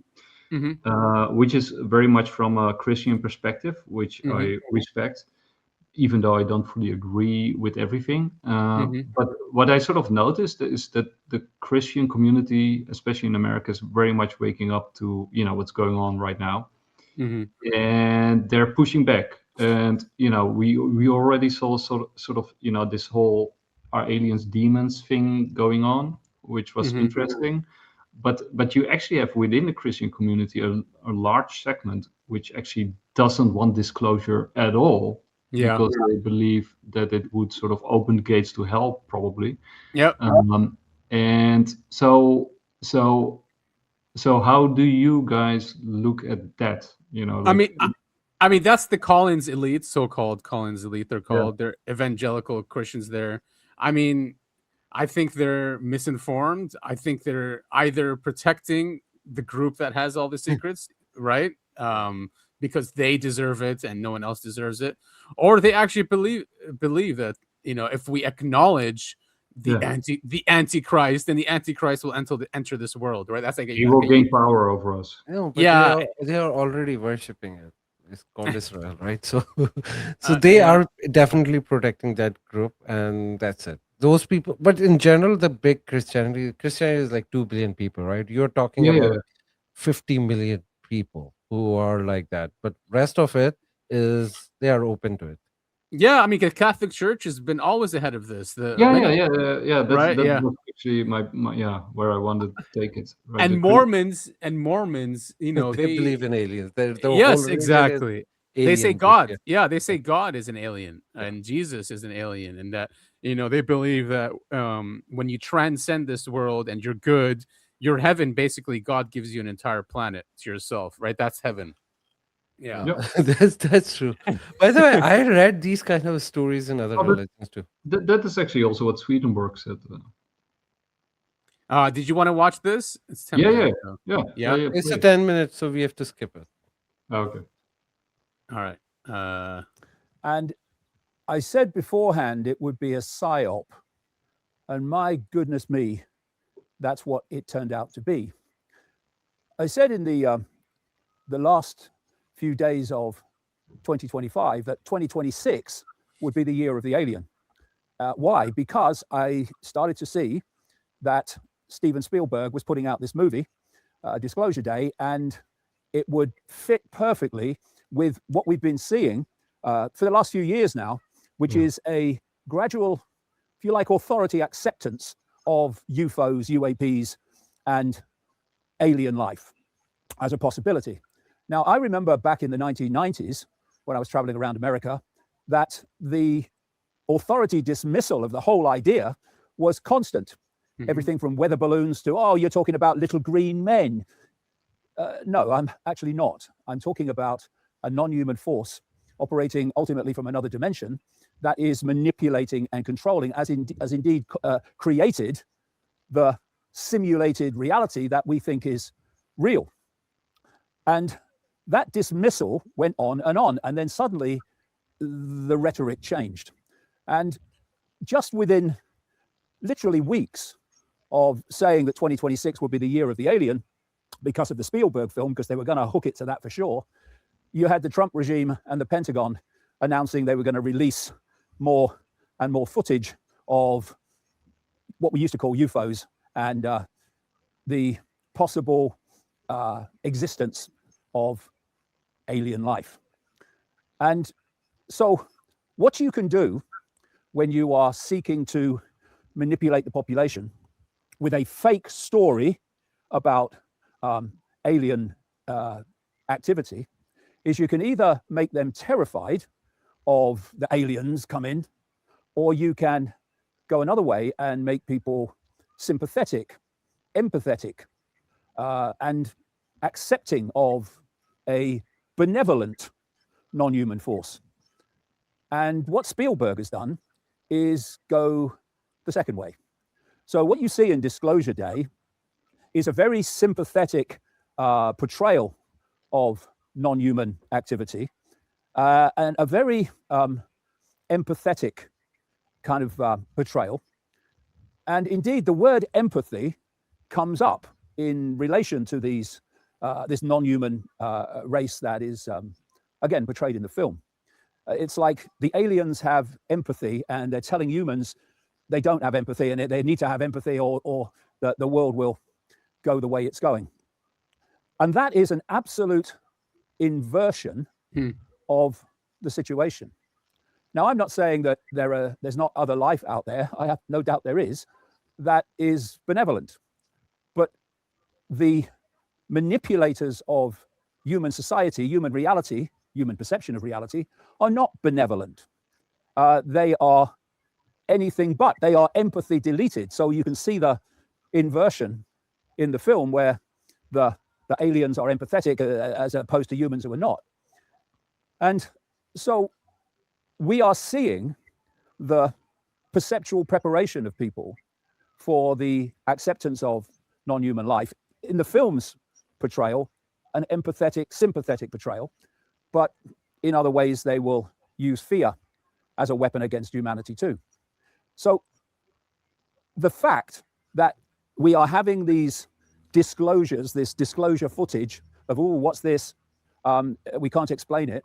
And the Spielberg film out at the same time is clearly and obviously no accident. And what is going to happen is this movie will trigger a lot of interest, a lot of discussion and debate about the alien presence, exactly as it's meant to do. And it will be, all of it, including the government disclosure, it will be a misdirection, this film certainly is, a misdirection of what's actually happening. And what is that? That we have a reality that we think is real, we think is solid and physical, when actually it's not. And more scientists are beginning to grasp that fact, not least through quantum physics, but also through the increasing realization that this reality is some kind of simulation. And it is. And it's being created to enslave us by enslaving our perception. Everything is control of perception because from perception comes behavior. And where does perception come from? It comes from information received. And this is what censorship is all about. This is what directing the narrative is all about. It's about manipulating perception to see reality, self, the world in the way that this force wants us to see it. And so this is a very significant addition to that with this Spielberg movie. And it's no surprise to me whatsoever that it's a complete misdirection of the truth. It's also, watching it, a very cheesy story. Yes, I mean, it's Spielberg, of course it's cheesy, but this is classic. This is classic David Icke. And, you know, I have a soft spot for him. He woke me up a long time ago. Yeah, I think the truth will set you free was the first book I read of his. Yeah, so great book. I still like him. I know he's wrong about certain things, and that's fine. He's a human being. He can have wrong opinions, and he can be mistaken about anything. But yeah, in general, he is trying to help humanity, and his message has a lot of validity. Yeah, it does. And it goes back to what Hoffman says, that Ike said that. He goes, everything we see is not real. There's nothing there. Hoffman says that, quantum physics says that, science is catching up to that fact. So there has to be controllers behind the scene, right? And many people have gone into this. And holographic universe is a scientific model. Yeah, it's not just like a fiction. It's scientists are doing the research on that theory as well. The problem sort of that I have with Ike in this case particularly is, so first of all, he was sort of arguing that most of it was controlled through fear. Mm-hmm. And now he suddenly flips the other way around and says, if you use love or empathy, that's also control, right? Mm-hmm. That's sort of I do think that's a little bit of a problem within the UFO space as a whole, right? Because if your starting point is that everything is manipulated by an evil cabal, mm-hmm. right? That's usually the starting point from people within the UFO space. Mm-hmm. And then if that's your, absolute starting point, then you can flip anything, any way you want and say everything that you see by anyone that you don't like is control, right? Yeah. So we do have to be more rigorous in sort of our pre-assumptions and our sort of the things that we think about before we sort of that we examine those before we sort of draw conclusions, because I don't know Spielberg. Yeah. Obviously, he's Jewish, right? I mean, Mm-hmm. that's no secret. He's closely connected, I believe, to the UFO file through, he actually 100%. Yeah, 100%. References Jacques Vallée is one of his characters in Close Encounters, right? So that says enough, I think, that he has been connected and contacted within. And I think also Jake Barber makes the point about music playing a role, which is, within Close Encounters. Yeah, that's right. So that's no accident. So I think this and the timing, I absolutely agree with David Icke that the timing is no accident. And I've been saying to Syd, I think in Trump 2 there will be disclosure. I've been saying that for since he was elected.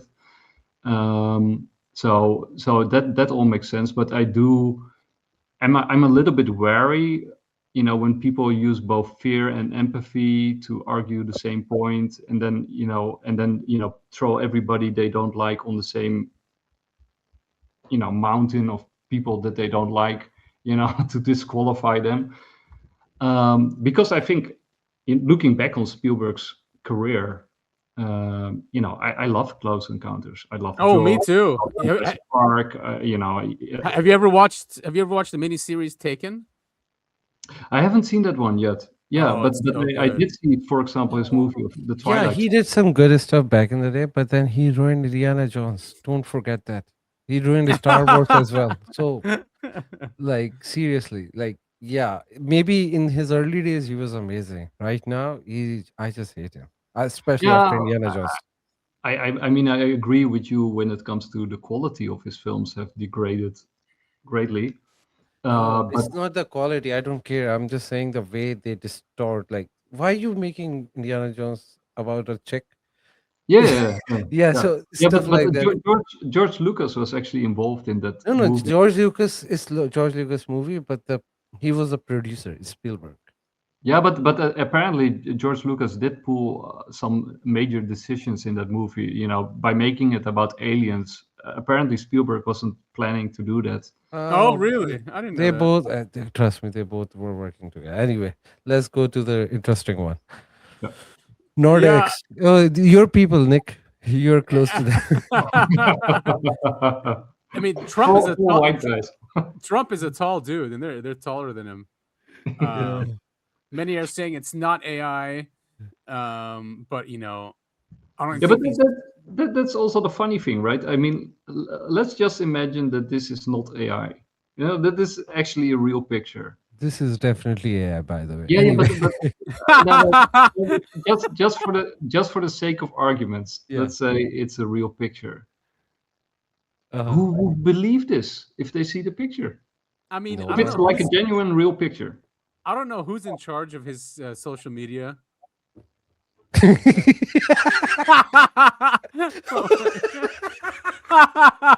With Putin. Oh my I mean, of God. course, I'm not saying it's a real picture, and of course, it's a lot of fun. But the point is, if we if we actually see something that is real and it doesn't fit our narrative or our belief system, we will discard it as fake by definition. No, Yeah. but this is hilarious. Nick sent this one as well. Yeah. Oh my God, people are having so much fun with this. And that's also my point earlier when I made, that they need to take baby steps, because if you release alien bodies, if you like release alien bodies like straight away, then people will simply tune out. Yeah, and do this stuff. Play it. Yeah. Or this We is can continue and we can watch it. This is Chupacabra. We are building a fantastic future, better than anyone has ever seen. There have been reports of a new alien species said to be similar to the tall whites in many ways, except for a few key ones. And what is this new species called? So fat, make me act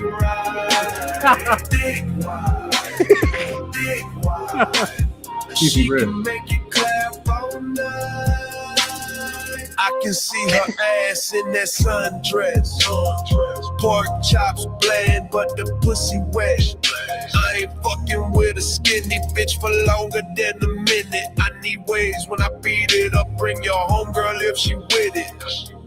Pale skin, sunburns, better keep her in the bed. She knows every Taylor Swift song, but the bitch gives sloppy head. Now I'm leaving, I'm a Rolling Stone. Gotta go and get it, but she tweaking, says she wants some more. So I gotta hit it.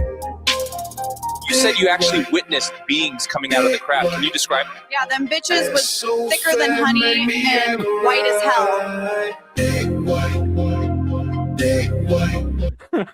Oh my God, it's so funny. Yeah, this is the problem. AI is so good that even if you see a real photo now, nobody gonna believe it. Yeah.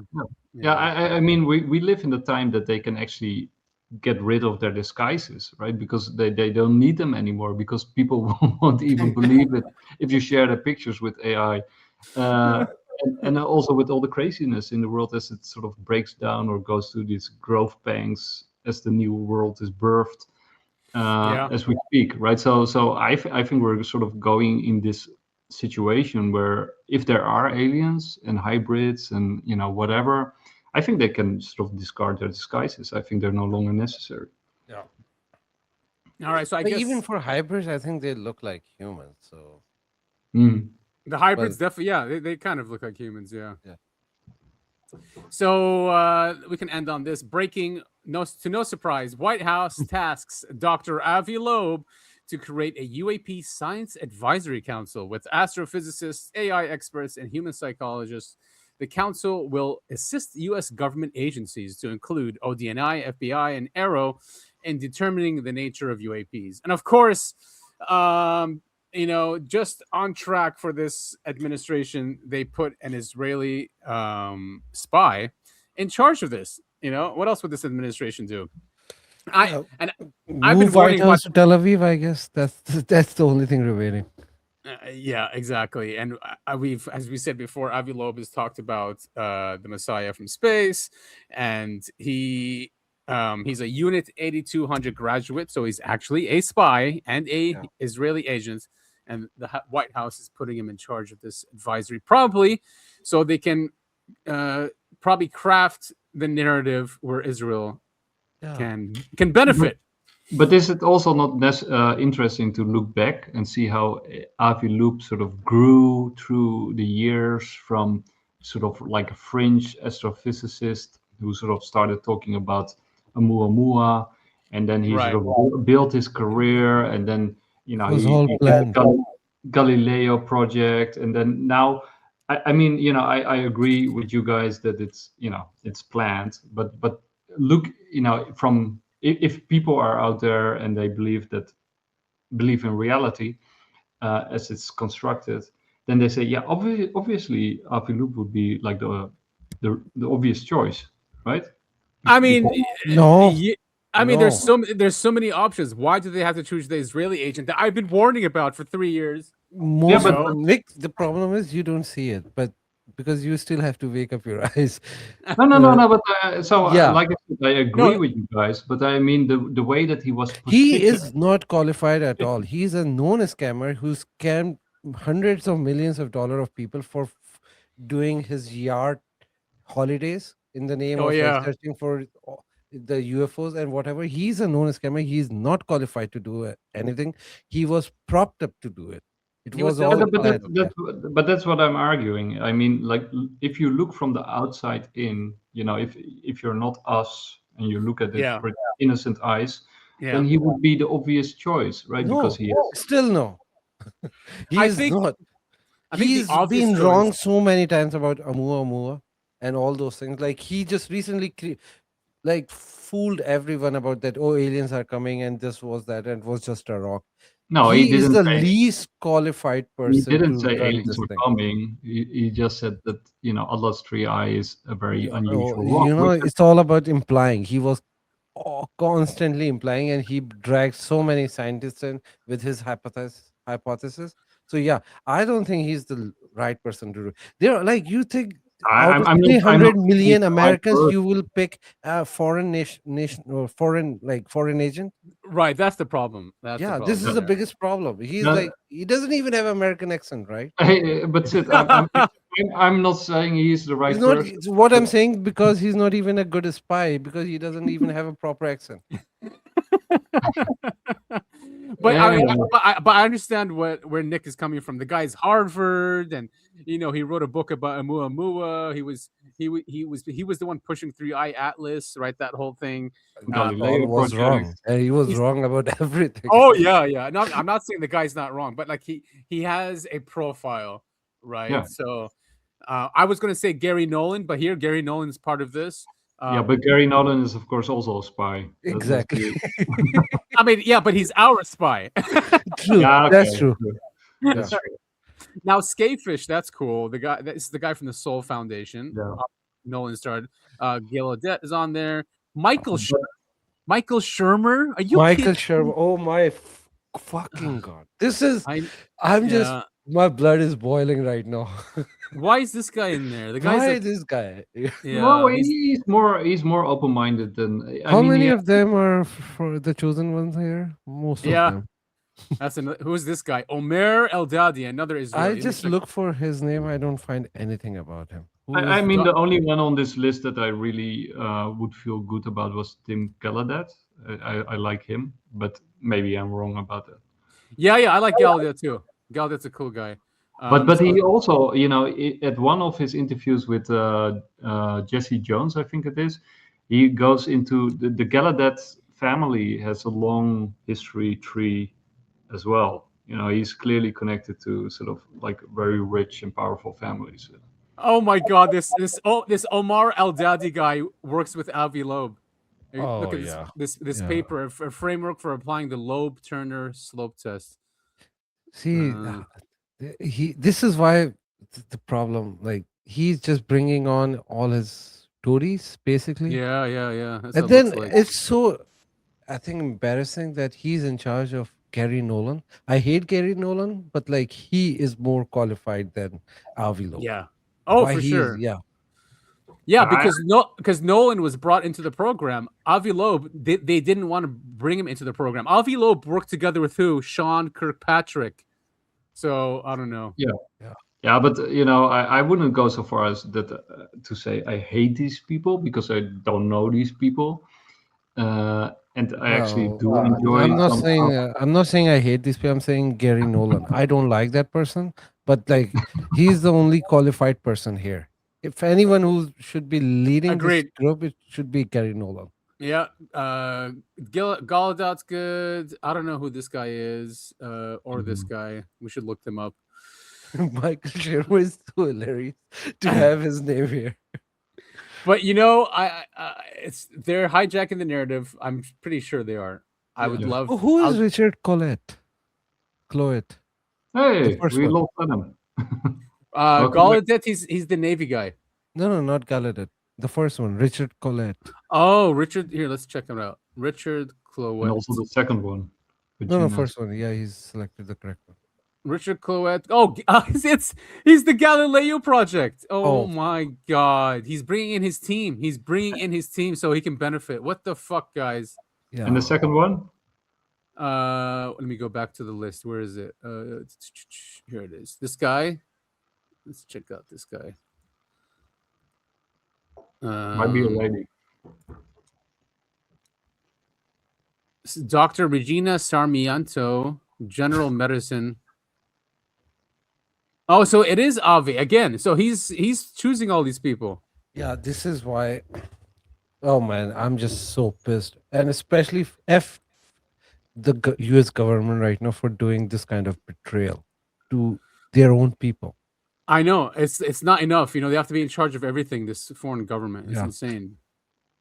It's really insane. But you know, if all they care about is Nandal, Indian, the Vesh Nandal, Indian name, I guess. And again, Professor Institute for Theory and Computation. That's this guy here. Swiss National Science Foundation postdoctoral fellow. Oh, astrophysics at Harvard. Smithsonian. Dude, yeah, man. I need to do a post on this. And the okay, we need to do like a whole post on this one. Like, yeah. Matthew Sagadis. Is it Greek or something? Which guy? This guy? Yeah. Matthew, probably not Greek, Israeli. Let's see.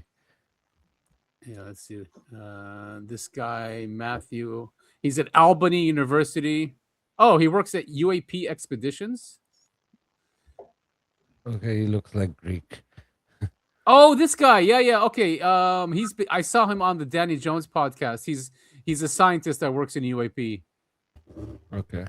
Yeah, they probably also have to have some genuine people. Yeah. Where is he from? He's American or is Sidakis? He's American, yeah. American. Okay. Yeah. Shermer. Let's see. Janice Vilhauer. Let's check her out. So basically, we have 2 out of 3 so far that are. Peter Scaffish.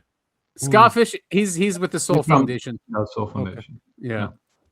Helping professionals in crisis. This is Janice. Oh. What? Helping PhD in what? Therapy. As probably psychologist or psychiatrist. Why she's even in the list? You know why? To help us deal with this. Yeah, here. Let's watch this to end the show. So here is a company called Unhidden, and it launches a preparedness plan for disclosure. Okay. What would happen if tomorrow brought a genuinely paradigm-shifting discovery about our place in the universe? Not just another drip feed of government documents, but a major announcement about UAPs or non-human intelligence. Would people be ready? Governments prepare for pandemics, disasters, industrial accidents, but almost no attention has been paid to the human consequences of a revelation that could fundamentally challenge our understanding of reality. Today, Unhidden is publishing what we believe is the first public framework for this possibility. Written by doctors, clinical psychologists, and public health specialists, it asks one simple question: how can society reduce harm and support people if disclosure were ever to occur? At its heart is a health needs assessment, identifying the groups most likely to be vulnerable and the support systems that may be needed. This is not about fear. It's about reducing stigma, building resilience, and encouraging thoughtful preparation. Whether disclosure happens next year, in 20 years, or never, surely building a more resilient society is worthwhile. Because beyond the excitement about craft, technology, and bodies is a simple truth: that people matter. Super interesting. Yeah, very interesting. So disclosure is real. People are preparing for it, you know. Yeah, and I do think it actually makes sense, right? Yeah, I mean, yeah. it is also dual use, right? Because if you start preparing people mentally, psychologically for disclosure, then indirectly, implicitly, you're also saying it's true. So you're building up to it. But it does make sense that that you would want to mentally prepare people, because I do know a lot of people in my surroundings that I wonder if they would be able to deal with it. Yeah, same, man. I have a friend that whenever I bring up anything to do with like the mysterious, I mean, he's pretty religious. He gets angry, like he gets really angry. So like when his wife brings up, because she's interested in this subject and she knows I am, so when we talk about like UFOs and aliens, he gets so mad, dude. It's just he completely dismisses it and gets really angry. So I don't know how he would handle it. If he will go for one day and then it'll be irregular. Like he'll be like, okay, fine, they exist. And he will say they are demons, and then he will always oppose them, but won't be earth shattering for him. Because the religious people, they believe in supernatural. Right. So But it won't be hard for them to accept something else. I disagree. I think there's this. Remember that interview from Colonel Nell, Carl Nell, and he did that interview on Salt with. I have zero doubt that there's. Energy. I love that interview. That's like fun. That's one of the most important foundational interviews in UAP. Period. In my opinion, it's one of the most important interviews that he did. It's full of very deep insights. But one of the insights, because he's religious himself. Oh, I didn't know that. Yeah. And at one point, I think halfway through the interview, it's not a very long interview, he makes the point like, okay, I'm religious. You know, many people in this audience are religious. But there's one thing about believing something is real. And there's a very big difference between knowing it's true. Like if the metaphysical that you believe in actually appears, materializes before your very eyes and interacts with you, that is completely, paradigm shattering with just believing into sort of like a benign God, out there in space or wherever people believe it is, and you see it like, with people who actually think they have been interacting with an angel or a messenger of God or whatever. These people are isolated from society, right? They completely go off the rails, and they pick themselves up and they start communities and cults and whatever. But they are not accepted within mainstream society ever again, right? In a normal fashion, nor do they want to, nor can they, right? Because they have been touched. Right. And I think I think it's a way bigger deal than people think it is. I mean, if these things actually appear in real life, whatever they look like and however they behave and whatever their intentions are, and I do believe with Louis Elizondo, by distinguishing a threat has two components, right? A threat has intention. We don't know what their intention, but it's also capability. Right. And for example, if a friend of you is like a world wrestler, you don't want to pick a fight with him, right? Because he has the capability to smash your head in a wall, and right. So whatever his intentions are, you don't want to get on his bad side. So yeah, I do think getting people psychologically prepared for something like this, and I know the Catholic Church has been doing this for a very long time. Yeah, they have been messaging between the lines. Pope Francis, I think Pope Leo also did some new remarks, but also all the previous popes have been sort of saying stuff between the lines, that this stuff might be real, and that Catholicism, it means universalism, right? The message is universal. Absolutely, yeah. And they even say that they'll baptize an alien, Yeah. So I mean, they're okay with it. I've seen lots of Muslim channels as well just say that they're jinn. I think that's the way they're coping with it. Yeah, that's stupid. They're not. Yeah, because what the ones? Yeah, the whole like invisible, or that they're not seen, or at least the plasma beings, right? Because they're saying plasma is a smokeless fire. The problem with Muslims, they are always like few steps behind, few decades behind. So these were the thoughts I was having when I was like a teenager, long time ago. And they are not jinns. They are like specific beings God created. Yeah, we can say God created them, but yeah, comparing jinns to aliens, that's stupid.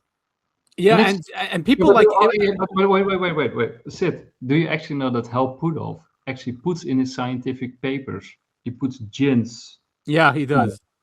Yeah, and Jimmy Semivan as well from the CIA says jinn as well. Yeah, so he just put it there. That doesn't mean they are jinns. No, I know. It's significant. But that it's been in the conversation for a long time. Yeah, but the thing with jinns, if these people who are coping their jinns, they don't even understand what jinns are. Like, but they don't even know. I'm not talking about the scientists. They learn from these YouTubers who are talking about jinns. But the people need to know jinns are old creation. They are more like interdimensional like beings. They don't need, first of all, UFOs to fly, and they don't fly like that.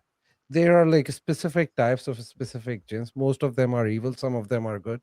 They are not aliens, and they don't have power. Definitely not aliens, but they're NHI, right? They're non-human. Yeah, they're NHI. Yeah, and with the Christian perspective and with this, most of these religious perspectives is they put their framework over this thing, right? And I'm not saying that they are aliens or non-human intelligence can mean anything. But the point, these religious frameworks are just frameworks, right? We like what is a jinn? Have you ever met a jinn? I've never met a jinn. No. Have you ever met a demon? Have you ever met an angel? Like possibly a demon, possibly an angel. Yes, I have once. Okay. But then how do you really know that they're what you think they are? I guess intention, right? If you feel a fear, I guess not intent. Yeah, fear, intention, or something negative, then obviously it'll be demonic. If you feel the opposite, then But then there's still labels with associations and connotations that you don't really know if they actually match up to your experience, right? You just put them on there. Subjectively, yeah, you're right. I don't know what the objective truth is, but I know the subjective truth of the experience. That is true. You know what I think they are? They are children of Adam, but not the children of Eve. Before the creation of Eve, Adam had a really long life, and he was visiting different places. I mean, there's a theory about that, Syd. That there is a theory. That the human form, right, is what God created in His image, right, for this universe, and that's why we see the human form in other variations other than us. I mean, everyone's like, oh, how come they have two eyes and two? Because that's the form that sentience was given in this universe. Yes. You should also read The Social Conquest of Earth by Edward O. Wilson. He also makes sort of a claim about why the human form would dominate from a Darwinian perspective. Oh, cool! What is that called? The Social Conquest of Earth, and it's a great book. I can highly recommend it. And he is an entomologist, so somebody who studies ants, and his book was on the nightstand of Barack Obama. No shit.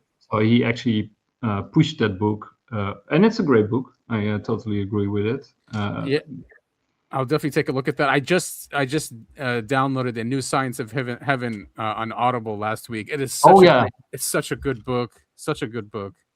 I know you talk about it all the time, but it convinced me of, especially that what is that part, the L5 part between the moon and Earth that's full of plasma. It's fascinating. So that's about the Kordylewski clouds. Yes, Kordylewski clouds. That's what they're called. Oh, just so cool. It really is. And I think the whole plasma disclosure thing might also be that we're moving to the moon, right? We're moving out into space, and I think the whole AI thing. Let's say AI, maybe AI is alien, right? We don't even know if that's not the case, right? So we don't know that. Maybe it's an NHI intelligence, and that we're acquainted with it, and that this whole disclosure movement is that say, hey, ta-da, you've already been interacting with alien intelligence on a daily basis because it's your AI system that you're from the future talking to. So that could actually also be the case, but we're moving out into space, and you've got these two Kordylewski clouds, and they were planning on putting big space stations on those exact spots. Yeah. Because of the gravity. Right. Because gravity sort of there is.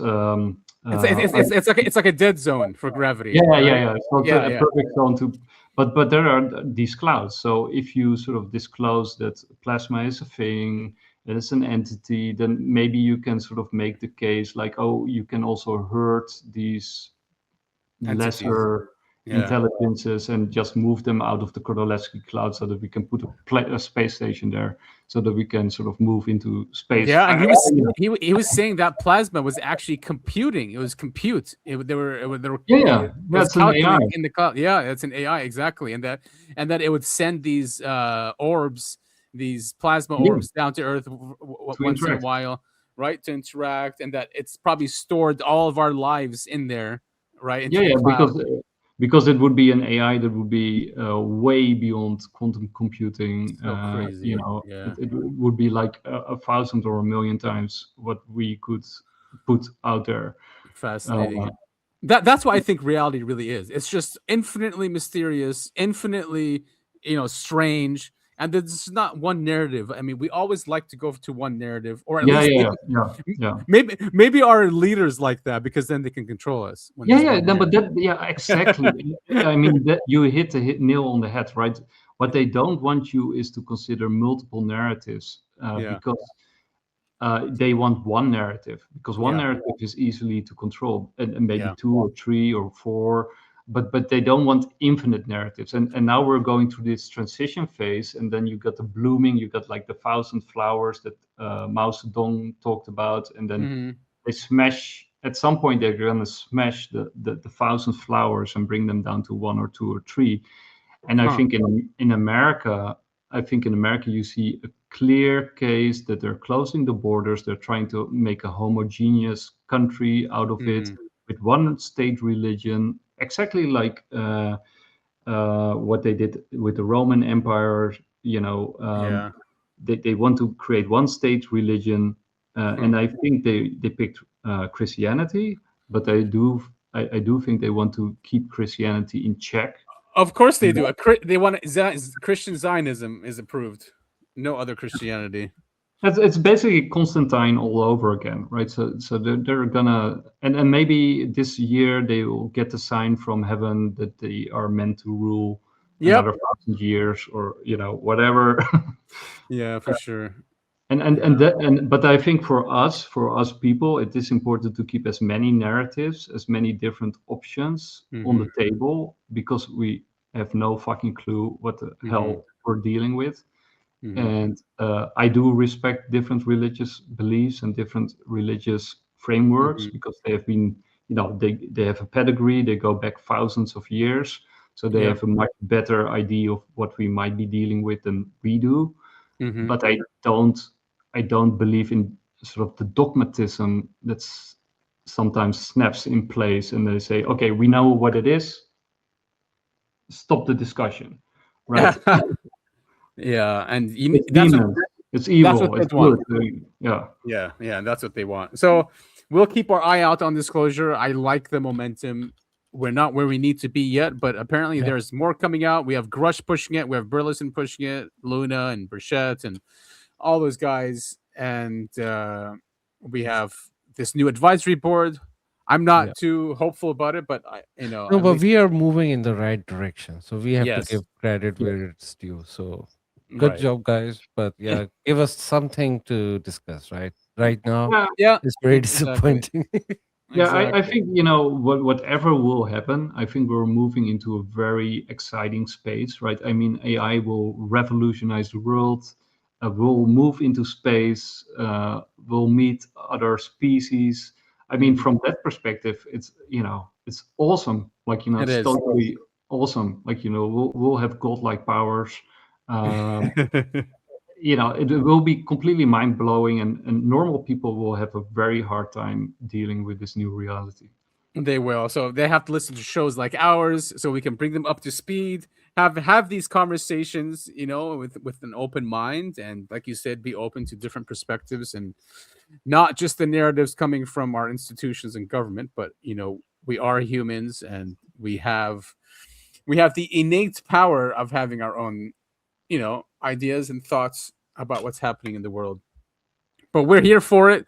We're at 2 hours and 20 minutes, gentlemen. It's so long. So do you guys have anything new planned? I know, Nick, you said you're coming out with a disclosure article. Your articles are very well researched, very well written. Do you have any timeline on when that's coming out? I think either the disclosure piece, and it will have a different name because disclosure sucks. It's boring as hell, so it will have a different title. Yeah. So it will be either disclosure and why I think it's happening now, because many people are wondering why now, right? That's Why a big now? question. Great. So that's sort of the core issue in my piece that I want to answer, like why now?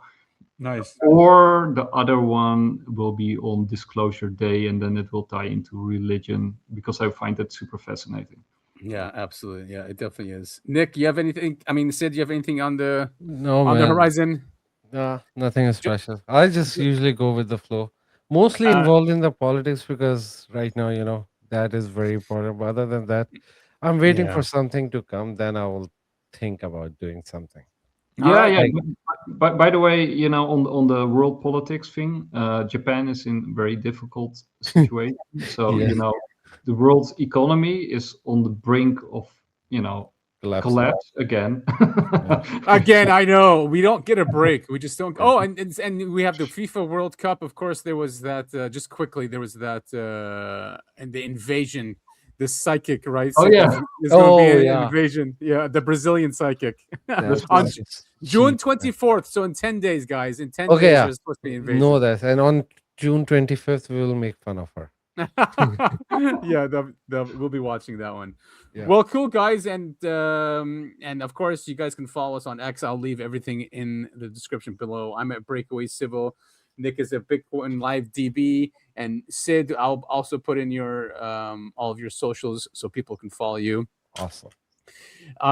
So yeah, that was a great show, guys. Thank you for everything. Is there anything else? Guys. Anything else you need or Nope. to announce? All good. All right. So again, thank you all for listening to the Uncovering Anomalies podcast. This is episode 167, and we will see you guys next week, hopefully. Cheers. Take care. Bye.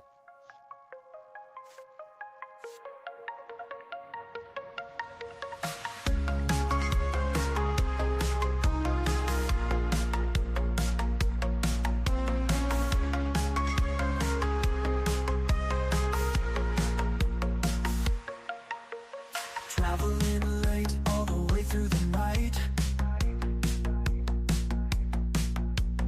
Nothing but darkness on your left and right.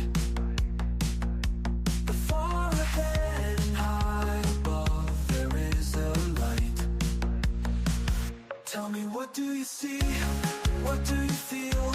It makes no sound and you think this can't be real. But through the static the radio plays, to speak upon the airwaves. It's the Uncovering Anomalies podcast playing in your head.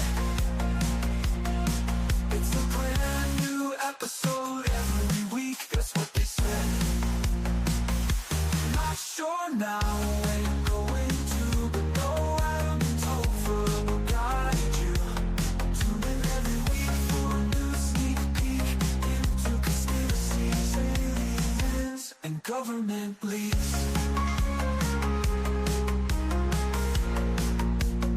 UAP, the podcast, where the truth is told and secrets never last.